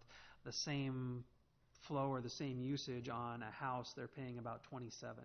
And that's something that I think we will be proposing some rate changes to make it more equitable, but it wouldn't necessarily be something that would be designed to bring in additional dollars. Okay, thanks. Now with the multi-residential, this is one of the things that we did look at when we started talking about doing rental licensing fees. I mean, we're at the point now that we have more than 4,000 rental units. Again, learning to think and operate more like a larger organization. Back in the day when we had 1,500, it was something that could be more easily absorbed. But you're talking about 4,000, and you want to get into all of them every 3 years, and that doesn't include any new ones coming online or anything like that that you need to get into, conversions in the uptown. I think it's just time. Our tax rate is third in the county. Cedar Rapids is higher, Hiawatha is higher. And they're sitting there at a meeting trying to figure out the same thing with, that we are, is how they're going to retain that. But Marion is 222nd in the state of Iowa on a tax base and third in the county. So don't believe the folks that are coming up and saying we are the highest in the county, because we are not. Of course, you have schools and county taxes and everything else added to that, but we probably will stay in the position we're in once the other two cities are fighting the same battle we are. So. Yeah, and one of the hardest things to explain with the property tax rate is that the property tax rate is a lot more dependent on what happens with rollbacks than it is really with any action that's taken by the city council. A 1% swing in rollback like we experienced this year makes a big difference for Marion, because we have such a large part of our property tax base being residential. As rollback goes down, rates go up, but it doesn't necessarily mean people are paying more. So like in this case, the proposed budget, last year's property tax rate was just a hair under $14 per thousand. This one would be $14.13 per thousand, but that's still actually a residential property tax decrease. In real dollars that someone would spend, the rate has gone up, but the amount that they would pay goes down. And that's just hard to explain when you don't deal in it every day. I've had to spend a lot of extra time on that and dissect all the pieces of our property tax rate and what makes them up, so that's been a learning experience for me in the last month. But is there a way we can, or do we on an annual basis try to communicate these combined impacts of a property tax rate going up in combination with the rollback on what the total net impact is on our residents? We try to put that kind of information into newsletters and annual reports. It's just always a struggle trying to boil what's a complex issue that I can be a talking head to the council about for an hour at a time in a couple of paragraphs in something like that. That's one of the things I think in the communications side of things, when we've talked about being able to do that video series and webinar series or podcast series, that would be a great topic to talk about. I'm not entirely convinced, frankly, that some of the folks in Des Moines really understand how that overall actually works. I think it's one of the more important areas when I was campaigning in the fall, it's one of the areas quite a bit in trying to understand and explain. It's one thing knowing what your trends are, but it's another one talking about what's happening here. And again, when you do the rollbacks, it is such a confusing area, and I honestly wish the state would have not ever enacted that part, because it makes a hell of a time for cities to put their budgets into place, to figure out what's happening, and then it's inequitable among all the different classes of property that are out there. So it's just a jumbled mess. Yeah, there's a big equity issue, and just that it causes shifts from year to year. When they put in a fixed rate for commercial and industrial, I didn't have an objection to that because they've been picking up a bigger chunk than they should have for decades. But it was an opportunity where they could have just fixed a rate for residential, because it's the change in the rate from year to year that makes it difficult to deal with. You can see here that because residential went down, well, that means that residential rollback increased. So that means that the amount of property taxes that they are paying relative to Marion's whole went down. It shifted it over to commercial and industrial. 1.26% reduction in residential, 1% increase in commercial. So every year, that balance of which class of property is paying, if you want to call it their fair share of property taxes, changes based on that rollback number. And Iowa's fairly lucky that we've been relatively stable for a while, but back in the years when that number could vary 5 and 6 and 7% from year to year, you would see some huge swings in property tax bills, even if cities did nothing. So the next step then, what we would bring for council on Thursday night, is to set the public hearing. The council passes a resolution to set the public hearing on the draft budget, and that's where Wes takes over and translates all of my muckety-muck numbers into the state budget software along with Todd's, and then publishes that in the paper. Once it's published in the paper, as I've said before, nothing can go up. It can only go down. Council holds the public hearing, and then after the public hearing, you take final action on approving the budget. The hard deadline is that it has to be certified to the state by March 15th. There's a piece in there that after the public hearing is held, the county auditor has to sign off on a certification and get it into the state. Just to, again, so that everybody kind of knows some of the communication you and I have had, and I have not got the answer back yet. Just for the rest of the city council's benefit, one of the questions I asked Lon to provide, and I don't know if you're at a point to do it, is what is our projected total debt going to be in our debt capacity? Going to be how that trend is, and is that information available, or do you know when that will be available? Hang on.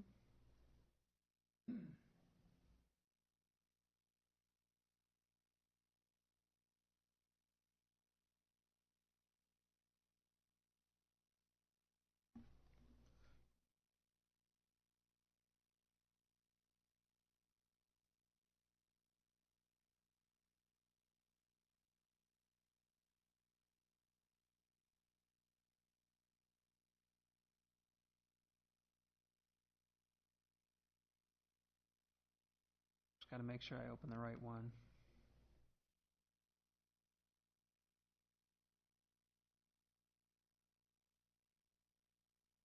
This is where Leanne would like to kill me because I don't consistently name things and don't consistently put them in the same folders. Drives her nuts. Everything had a different name on it.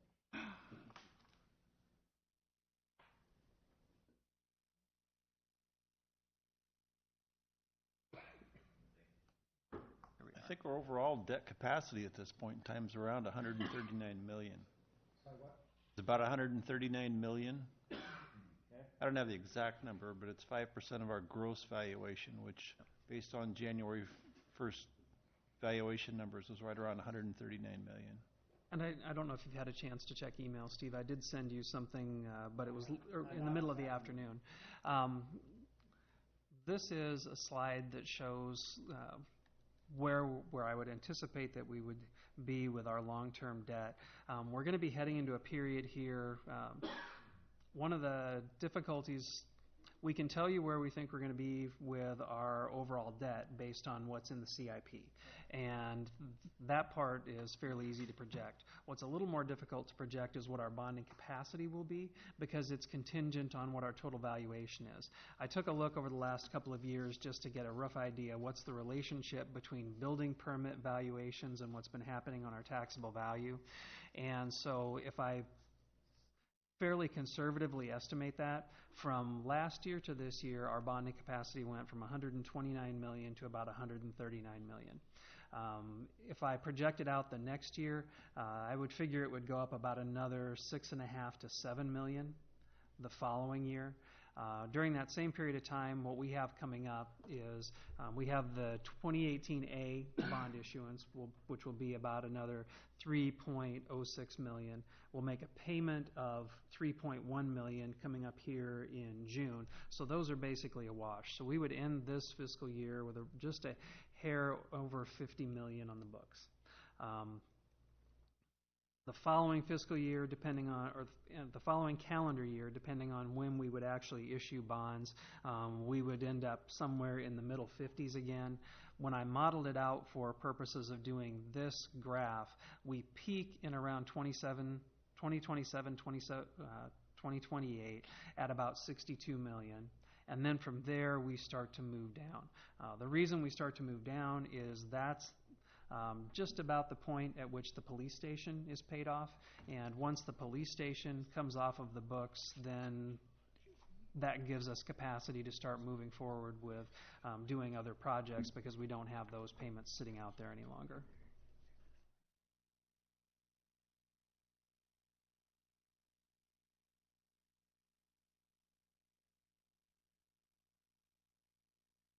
And as far as where we were going to be at with capacity,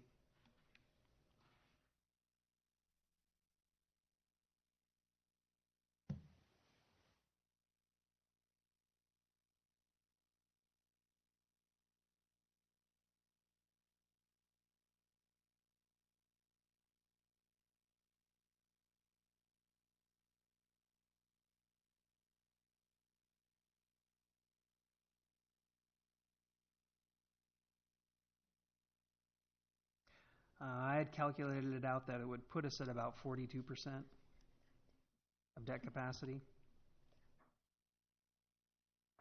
So what's what numbers you're using for that? Total debt and capacity? Calculate that? I didn't calculate that out to 2027, 28 for where our peak would be. I just went a couple of years ahead.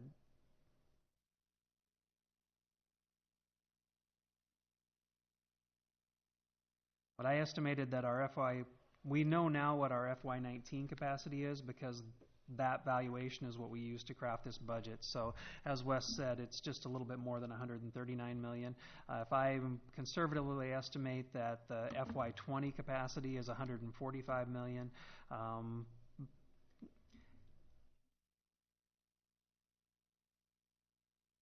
by 6/30 of 19, our total debt would be 48.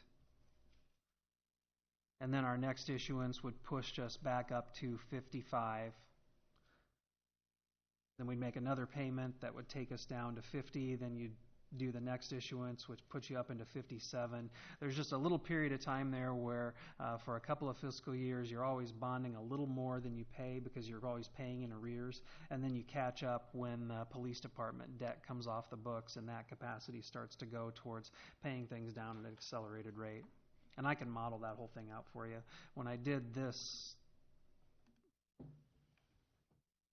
exhibit, I had to put that together, but it was based on what I think is some fairly conservative assumptions for where our total valuation and debt capacity would be. I think it's an area that comes up a lot. Last fall I had that discussion come up quite a bit as far as wanting to communicate what that is, especially trying to demonstrate the city's been trend of that, what those numbers are, those numbers down. Mm-hmm.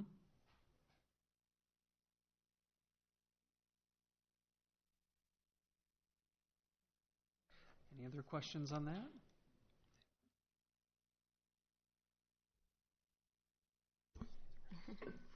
So the next one is a resolution calling for an election on the proposition of putting the CIP levy out to the voters.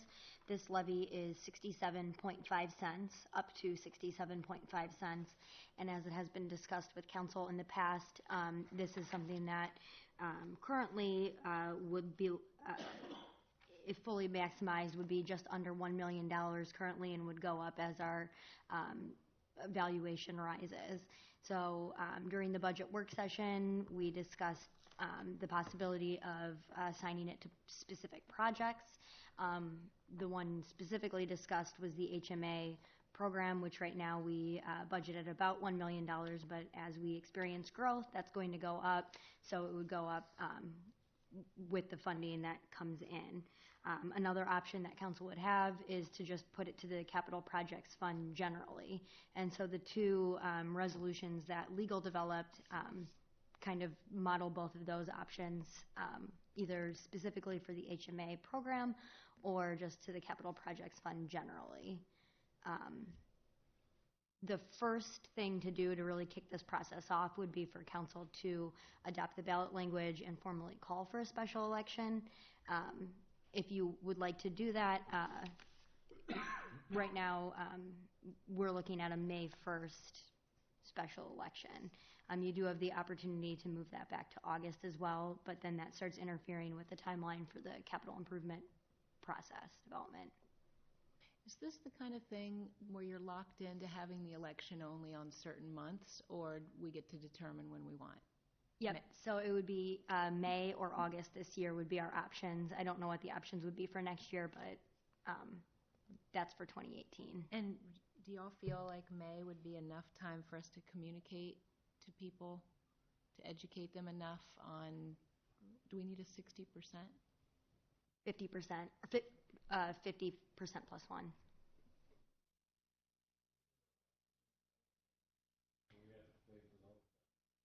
It would be a special election that the city would have to pay for.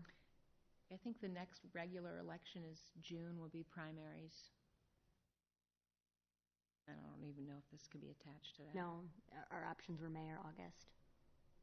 So could it go on the general election in November? Not that I'm aware of. Lynn County indicated that it could be May or August. It would only be a special election. Correct. I don't think we'd want to loop it to anything political anyway. Save money.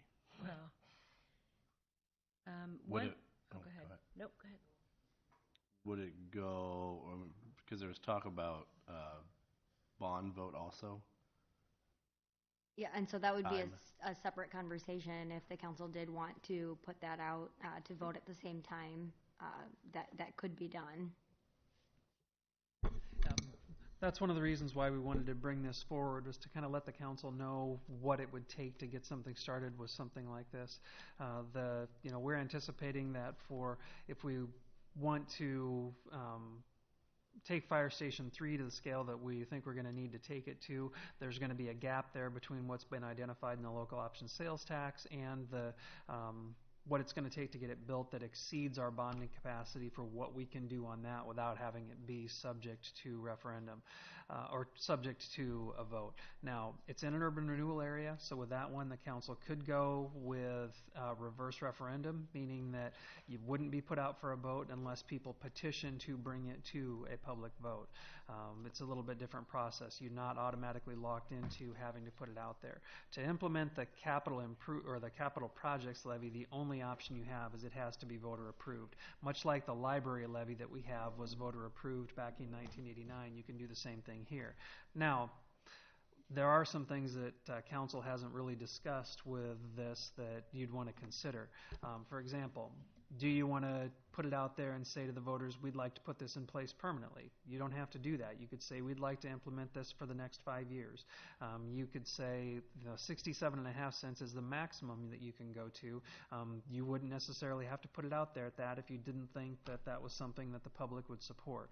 But we needed to start having the discussions on it, because if we are going to hit that May deadline, The real deadline is having the ballot language to Lynn County 60 days in advance of that. So that has to be decided in early March in order to even put it out there for the voters to consider. We've talked about this as part of the capital improvements programming process, but we hadn't really gotten into the details about how do you carry it out? What additional decisions does the council have to make before this can even be put out there in front of the public?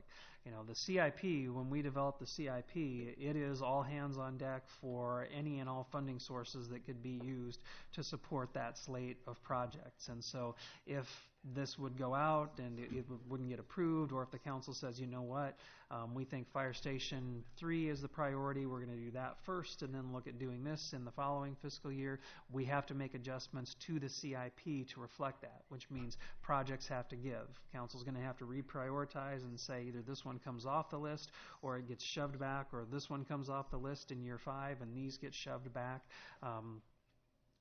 It's just one of those things that, you know, it's going to have a cascading impact, but we hadn't really brought any of this data back to you yet so that you could start down the path of making that decision. So we talk about a vote for the bond for the fire station. Those are the same dates we're talking about, either May or August? Mm-hmm. Same restriction? Yes. And we would have either a fire station on its own as a vote, or you're saying lump that into a CIP, more of a general bond for that? There or are no? 2 separate questions that have to be placed on the ballot. The way that the state code reads, if you're going to borrow for something that's considered a general corporate purpose, which for some bizarre reason fire stations are, you have to place it out there using the language that's stipulated in the state code. With the CIP levy, it's different language, so you'd end up having 2 different measures on the same ballot if you wanted to put them together. Bond is 60% or 50? 60. That's 60, and this one, Yep. this levy we're talking about is 50. Right. So you got different percentages. Yeah. But as I said, you know, with items like fire stations, if it's done in an urban renewal area, it is not automatic for whether or not the council has to put it out for a public vote. You could choose to start initiating the action to do the borrowing on that, subject to the reverse referendum rules, which would mean that they would have to file a petition and then it would be placed on a ballot for a public vote. That's really, I guess, a call for the city council on what you would feel that the support out there amongst the public is for that fire station, on whether or not you think there'd be risk that it would be Yeah, I put to feel- reverse referendum or I think not. we should get the vote, do the vote, hands down. I really do. I mean, we need it. We're growing. It seems like the next area that we need to ramp up that side of town for response times, et cetera. And I personally just like giving people an option. Who's going to say no to a fire station if we educate, if we do our jobs and promote it? Yeah, the biggest questions for me regarding the fire station are not really whether or not the public will support it, but how much do you put out there? Because, for example, we don't have while the local option sales tax identified funding for Station 3, it didn't identify anything for Station 4 because Station 4 wasn't on the horizon. So if we're contemplating doing that, do we put Station 3 and Station 4 together as one question? That's where I think, you know, Lynn County was pretty successful with their legacy bond because they actually invested some time and effort up front to do some voter polling to find out kind of where's the magic number. And at 40 million, their support really started to tail off if they went above that number. If, you know, Fire Station 3 and Fire Station 4 were going to total, say, 7 million, is that number acceptable to the public? I don't know. It might be worth doing some of that polling up front to kind of see what the public temperature is for an issue like that. I don't think we'd have any issue with the balance of the funding that we would need for Station 3. It's just a question of, do you put everything out there so that the public can see the whole plan?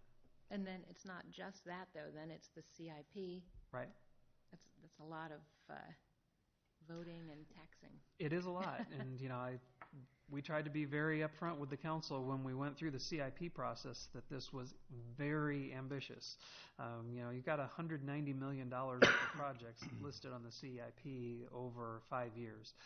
As I told the council during the budget work session, I know my tolerance for risk is higher than most in my profession, and I look at that number and it makes me edgy. So I can only imagine what some of the folks who are a little more cautious than I am feel about it. Do we know what the trigger point is for Fire Station 4 if we just went out for 3 and did the CIP?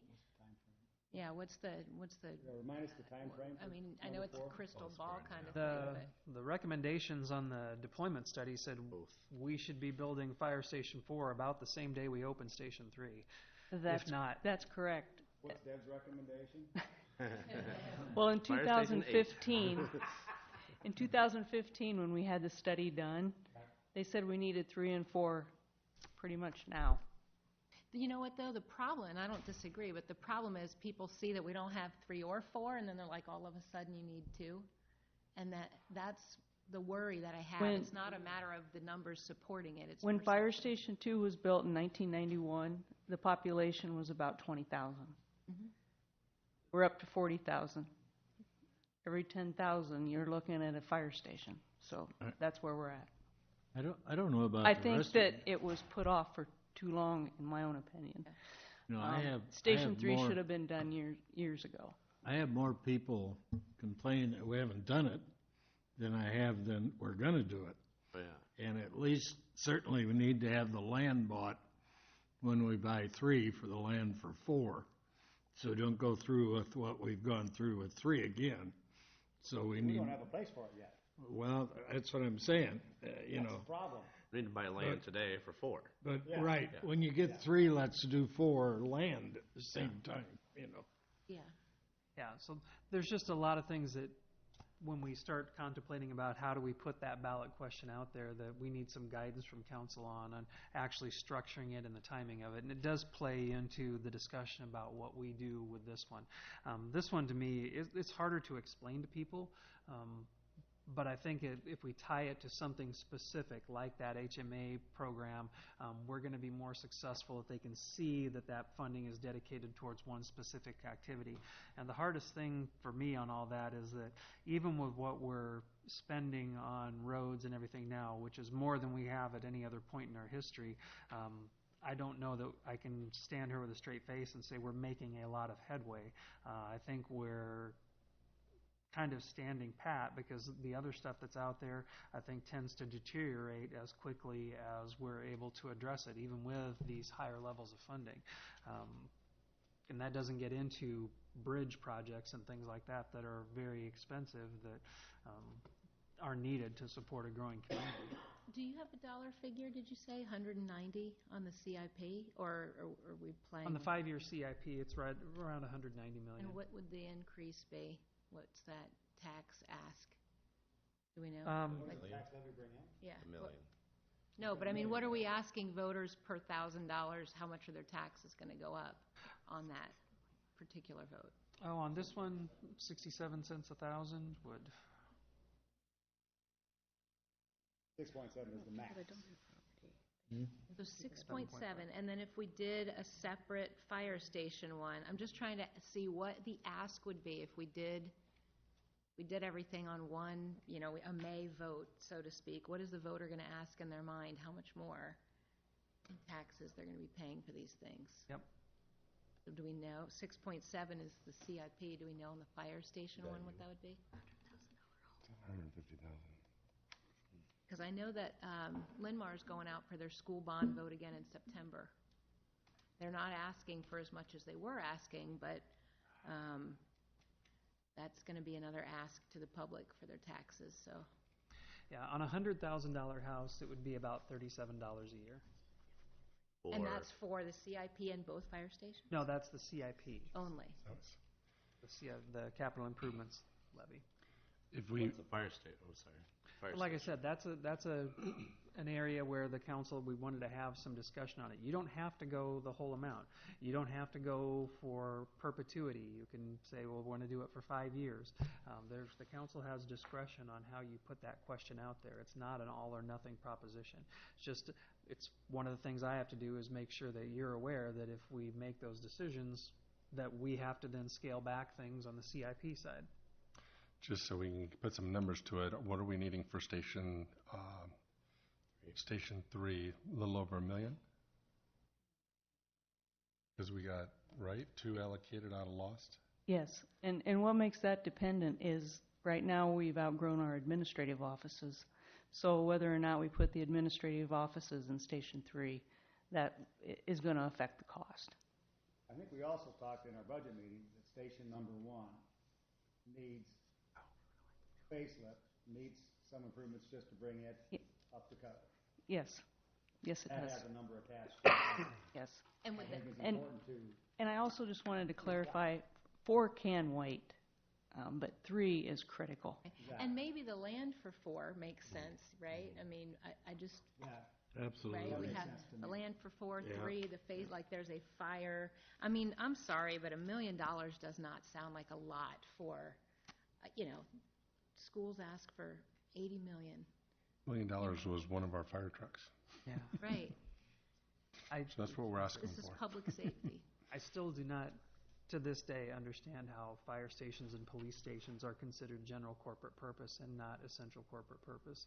I mean, if you're a growing community, whether it's a volunteer department or a paid professional department, you have to have a fire station. You do not buy $1.4 million ladder trucks and let them sit outside in the winter. It's just ludicrous. When we talked about the police station, that was, I think, the reason why the council at the time said we're going to do reverse referendum and not put it out for a vote. I think there was a strong sentiment amongst the council at that time that it was pretty ridiculous that a police station was not considered an essential corporate purpose.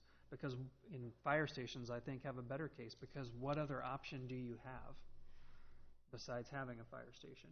Police station, small town, you could make the argument that you should just contract with the county sheriff or something like that, and they have the facilities. Fire stations, you don't have that even as an option. Just And my, in legal, they did have an answer to one question I think you raised. Oh, well, I was going to say something about the fire, but going back to the CIP issue, if you did want to put it on the November ballot, you could do so, but only if there's a petition by the voters. So if it is brought by council, it needs to be done during a special election date, either August or May. so just to distill this down and let y'all know where I'm coming from, I think that you guys need to know where we're all at. I would be comfortable with the CIP, with the 5-year. I don't want in perpetuity. I think that just has a bad perception. And I think we should do a fire bond vote for the facelift for 3 and the land for 4 at least, and see what those numbers look like. But I think May is way better than August, even though it's crunch time on communication once we get the language. But just from people being around the time of year, and I think August you're getting too close to the school bond vote, and we're getting too close to the political vote in November as well. There's nothing around May too much. So you think it should be a vote for the fire station, not a reverse? 100%, referendum? we can sell that. I absolutely think, I mean, that is not a lot of money when it comes down to what your monthly tax is going to go up. There is so much new property out there. That's why I don't want to do all of 4, because I think by the time we need to build 4, if we have the land, we'll have a lot more voters out there too who see the immediate benefit because they're living near it. But if we lock the land in, it shows we're forward thinking, we have a plan for it. We're asking for 3 now, which is 10 years overdue, and improving 1 so that we're, being as responsive as we can to the people who are serviced by 1. But I don't see how the fire one can fail. I mean, how expensive is all that going to be? $4 million less? So if you think that there's no chance of it failing, why do a vote? Why don't just do the reverse Because you buy referendum? public trust, because you're asking them.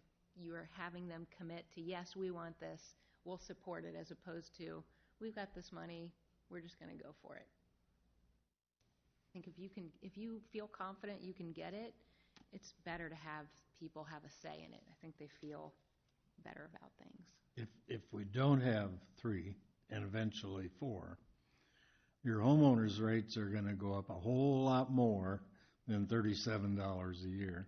There's a ton of arguments to You make. The get out fire one and is, you start falling out of where we are. We need to, we have to protect that fire class protection code. Yeah. And we will lose it if we do not keep these response times down. That'll be the first thing to go. when do the farmers markets start? So not till May? I'm just trying to think about educating people, yeah. Do we, Well, not just for that, but do we have a ballpark as to what land would potentially, what could we secure for land, and would we be able to, for more, not to, no pun intended, but backfill the expense of what land would need to be to secure it as we're, we need to be thinking of that because Tower Terrace is building out. We need to be the first to the table on some land out there to secure that. I know you'd have to do some research, but $500,000, 300,000, what? Well, this is the advantage of talking about Station 4 now, is because we want to be out there. When we're trying to find a place for Station 3, you're talking about dollars per square foot. We need to be talking about dollars per acre. Yep. And then you're dealing with a lot better numbers. Some of the recent sales out there along Tower Terrace Road, when they're buying it by per acre, $30,000 to $36,000 per acre. So say we need 4 acres or 5 acres, $150,000 to $180,000 for that piece of it. I just ran the numbers quickly on a $1.6 million bond issuance, and on a $1.6 million bond issuance, it's almost exactly what the payment is, about $125,000 a year. So it's about exactly what the difference was, the 1406 to the 1413. It's about 7 cents per thousand on the property tax levy. For public safety. right.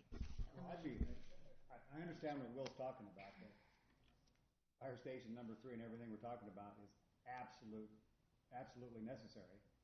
And our planning ahead and getting the land for four makes total sense. We talked about the property tax levy. I'm fine putting that up for a vote as well, as long as the restriction, 5 years is reasonable, but as long as the sole purpose of that is for roads. Again, past citizen surveys have indicated roads are the number 1 issue for the city to look at. So this puts them in control of whether more money goes specifically for earmarked for the roads. And I would have to think it'd be a slam dunk for the fire station. But I want to make sure we're including 3, land for 4, and make sure number 1 gets updated. Hey, one And quick I thing do on- want to, Right. I need to make a clarification just based on what is in the 5-year CIP right now. And so beyond that 1.1 million that we're seeing as a gap that is needed to be bonded for Fire Station 3, it's also programmed, the CIP is currently programmed to fund the fire storage facility at $75,000 and the fire department headquarters at $1.7 million, all through that same funding mechanism. So that would actually bring that bonding amount for the fire buildings to $2.875 million, and I think Lon's running the numbers on that right now, just so it would be higher than that 1 point. Wasn't that a standalone headquarters though, or was that incorporated into Station 3, the 1.7 million?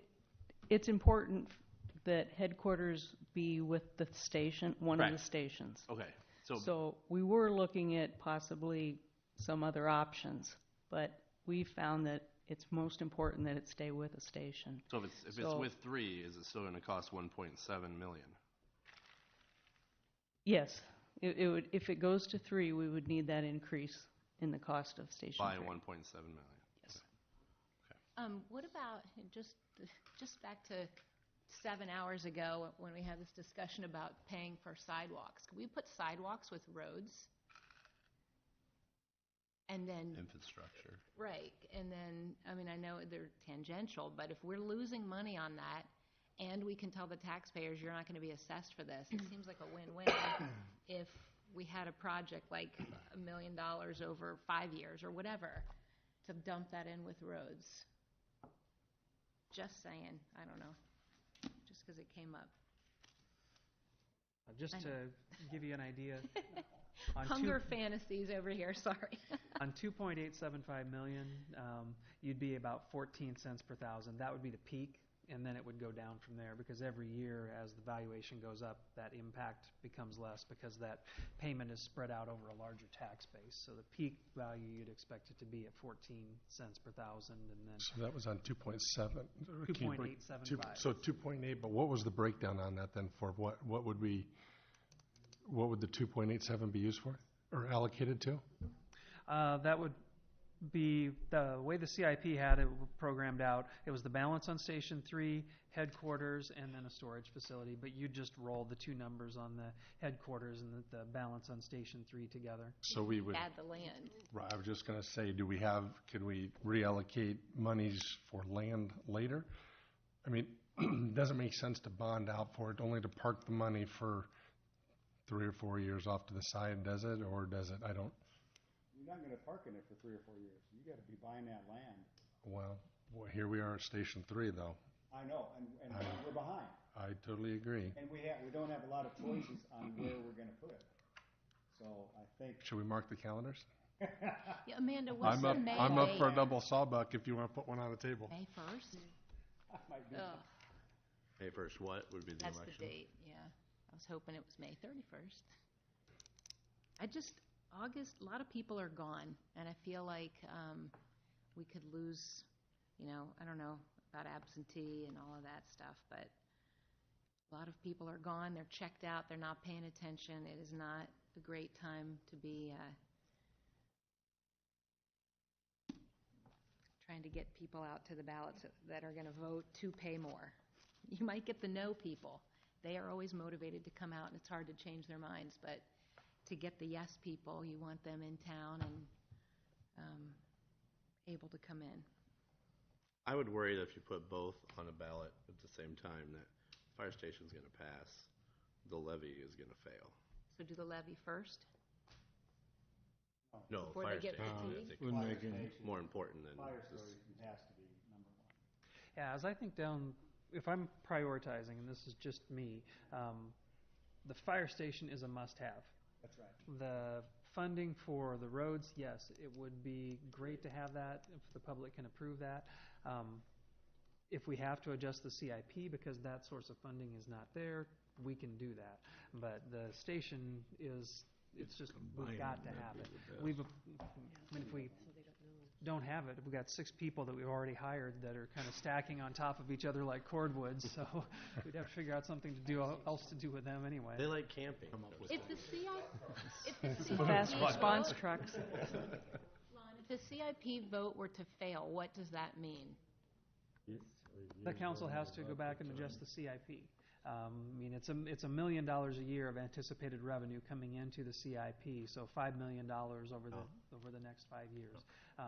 Some projects would have to give, you'd have to reprioritize, reduce the amount that you'd put towards an annual program like that. There are options that the council has. So what kind of direction do you need from us? If we were to do we all agree that we push for May for the fire station? Can we at least give that tonight? Is that? But do you put it to a vote, or did you reverse referendum for the fire station? Yeah. Well, we can't If I could take a- add one thing, I don't mean to, lengthen this or anything, but I do want to mention one bond that happened in Kansas. They did a bond vote for a station. And with that, there was a second question on the bond about hiring firefighters.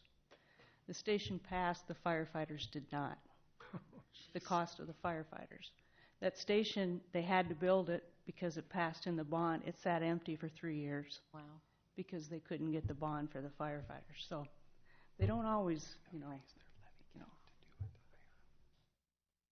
do what you think they're going to do. So we can't take action in terms of voting on who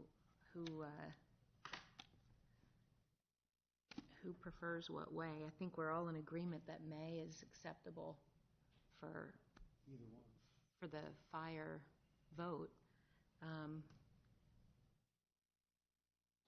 I don't know. Do we make it an item to vote on Thursday so we're legit? I mean, you need that kind of feedback, right? So is there a sense of bond versus Yeah. Yeah, I think everybody should have a say, and that's the only way to really find out.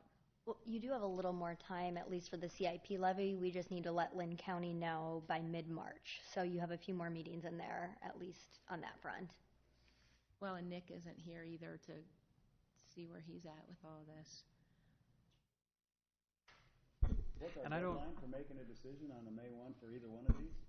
Well, March 19th for the CIP levy. I don't know what the deadline would be for the fire bond. And I mean, this is a big issue and it has a lot of facets, so I don't want you to feel like you have to make a decision by Thursday night. I mean, if it's something that we just need to have more discussion at the next work session and you need to chew it over and think about it and talk to people outside of the council meetings, that's perfectly fine as well. We haven't done one of these for a long time. I think the last voter-approved bond that we had was probably 96, so it's been a while since Marion has done that. Station 2 was a bond vote. What percentage?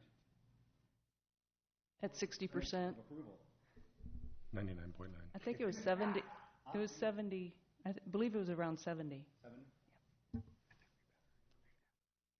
I'd be curious also, I don't know, we probably don't have the figures for what the facelift would cost of Station 1, do we? Have we figured out what the cost to get that where it needs to be? My guesstimate would be less than 50,000. Oh, Well, I would be, just so everyone knows where I stand, I would be in favor of moving to do something in May. I do think we owe that to the staff to kind of give them a little bit of, hey, if we do this, we need to be getting some things pulled together here. But what is everyone else's kind of thoughts on that? I mean, we only got 2 options this year. Are we all pretty much on the board for doing something in May? And then decide what we do. Yeah, does everyone? Yeah. Yep. Sounds good. Okay. Anything else? I have one other item, Your Honor, and that is that I'd like to give a thumbs up to Ryan and the boys for the snow plowing that we saw in our community. If you can't really appreciate that, go to our suburb to the west. I know we've been here for a long time tonight, but one other thing to bring up, and that's been that before the last 2 work sessions, there's been a public input session for the possibility of changing the ordinance for minors in bars. I think we should discuss that real quick about if we want to ask staff to look into changing that ordinance. And what was talked about was, so like one of the options would be like model off of what Cedar Rapids does and have minors allowed in establishments that are considered bars, which are 50%, less than 50% food sales, up till 7 p.m. And unlike Cedar Rapids, we would make it, possibly make it where they have to be with a guardian or a parent. Oh, I thought you were putting your finger up to say something. Sorry. I haven't been to either of the meetings. How has the turnout been? What have they been saying? I've not had anyone, both input sessions, no one came in, opposed to changing it. The only people that have shown up have been the owners of the businesses uptown, and then also a representative from ASAC who they're not for or against, but they wanted to make sure that the proper steps were in place to ensure that there was no underage drinking in any of these establishments, if it was passed. My understanding is, and I've talked to some different people about this, and the people I've talked to have been kind of 50-50, and I've been on the fence. I can kind of see both sides of it, but as long as if we consider it, it needs to have limitations.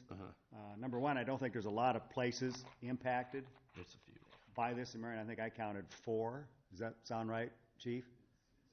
Yeah, it's a small handful. But I also understand if we were to do this and mirror Cedar Rapids, that those places would have to have some additional training, at least the people who work there, some additional training on how to manage that and enforce it. Yeah. Yeah. That's something we could put in the ordinance, correct? That type of training needs to be done with a establishment? No? Okay.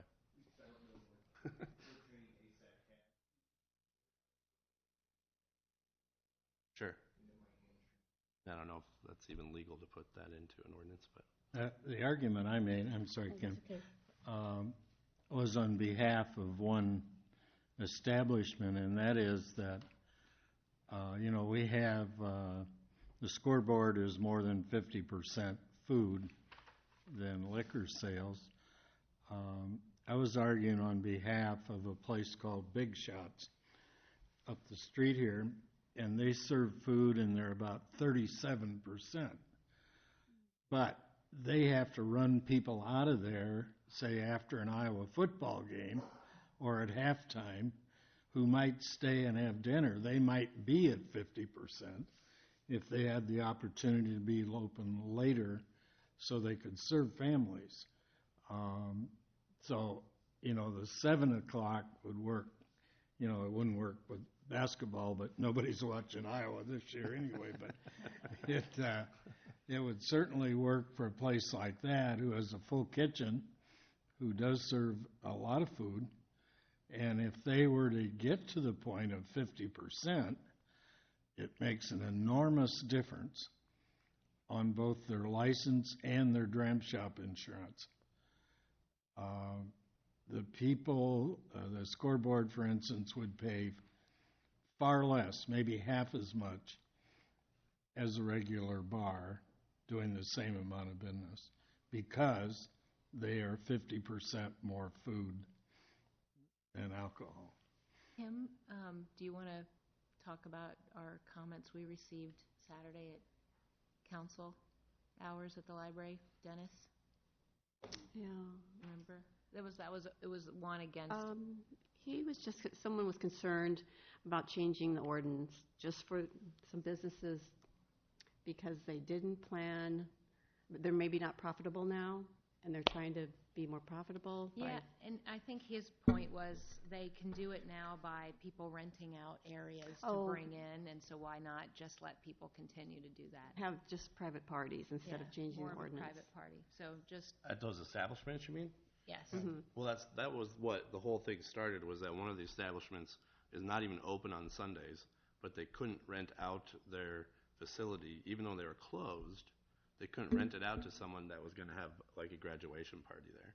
That's what they were looking to do, is have a graduation party on a Sunday in their business that's closed, but they couldn't because it was a bar. No one under 21 could be in, even when they're closed. I might suggest that we should probably put this in the agenda for the next work session, because it wasn't on the agenda this time around, and you're getting deep enough into the discussion that Thank you. it's getting away from Well, I brought it how up just far to we get should it go on the with agenda. Okay. So that's great. Thank you, Yeah, Lawrence. thanks. Anybody else? Okay, meeting adjourned. Everybody go eat.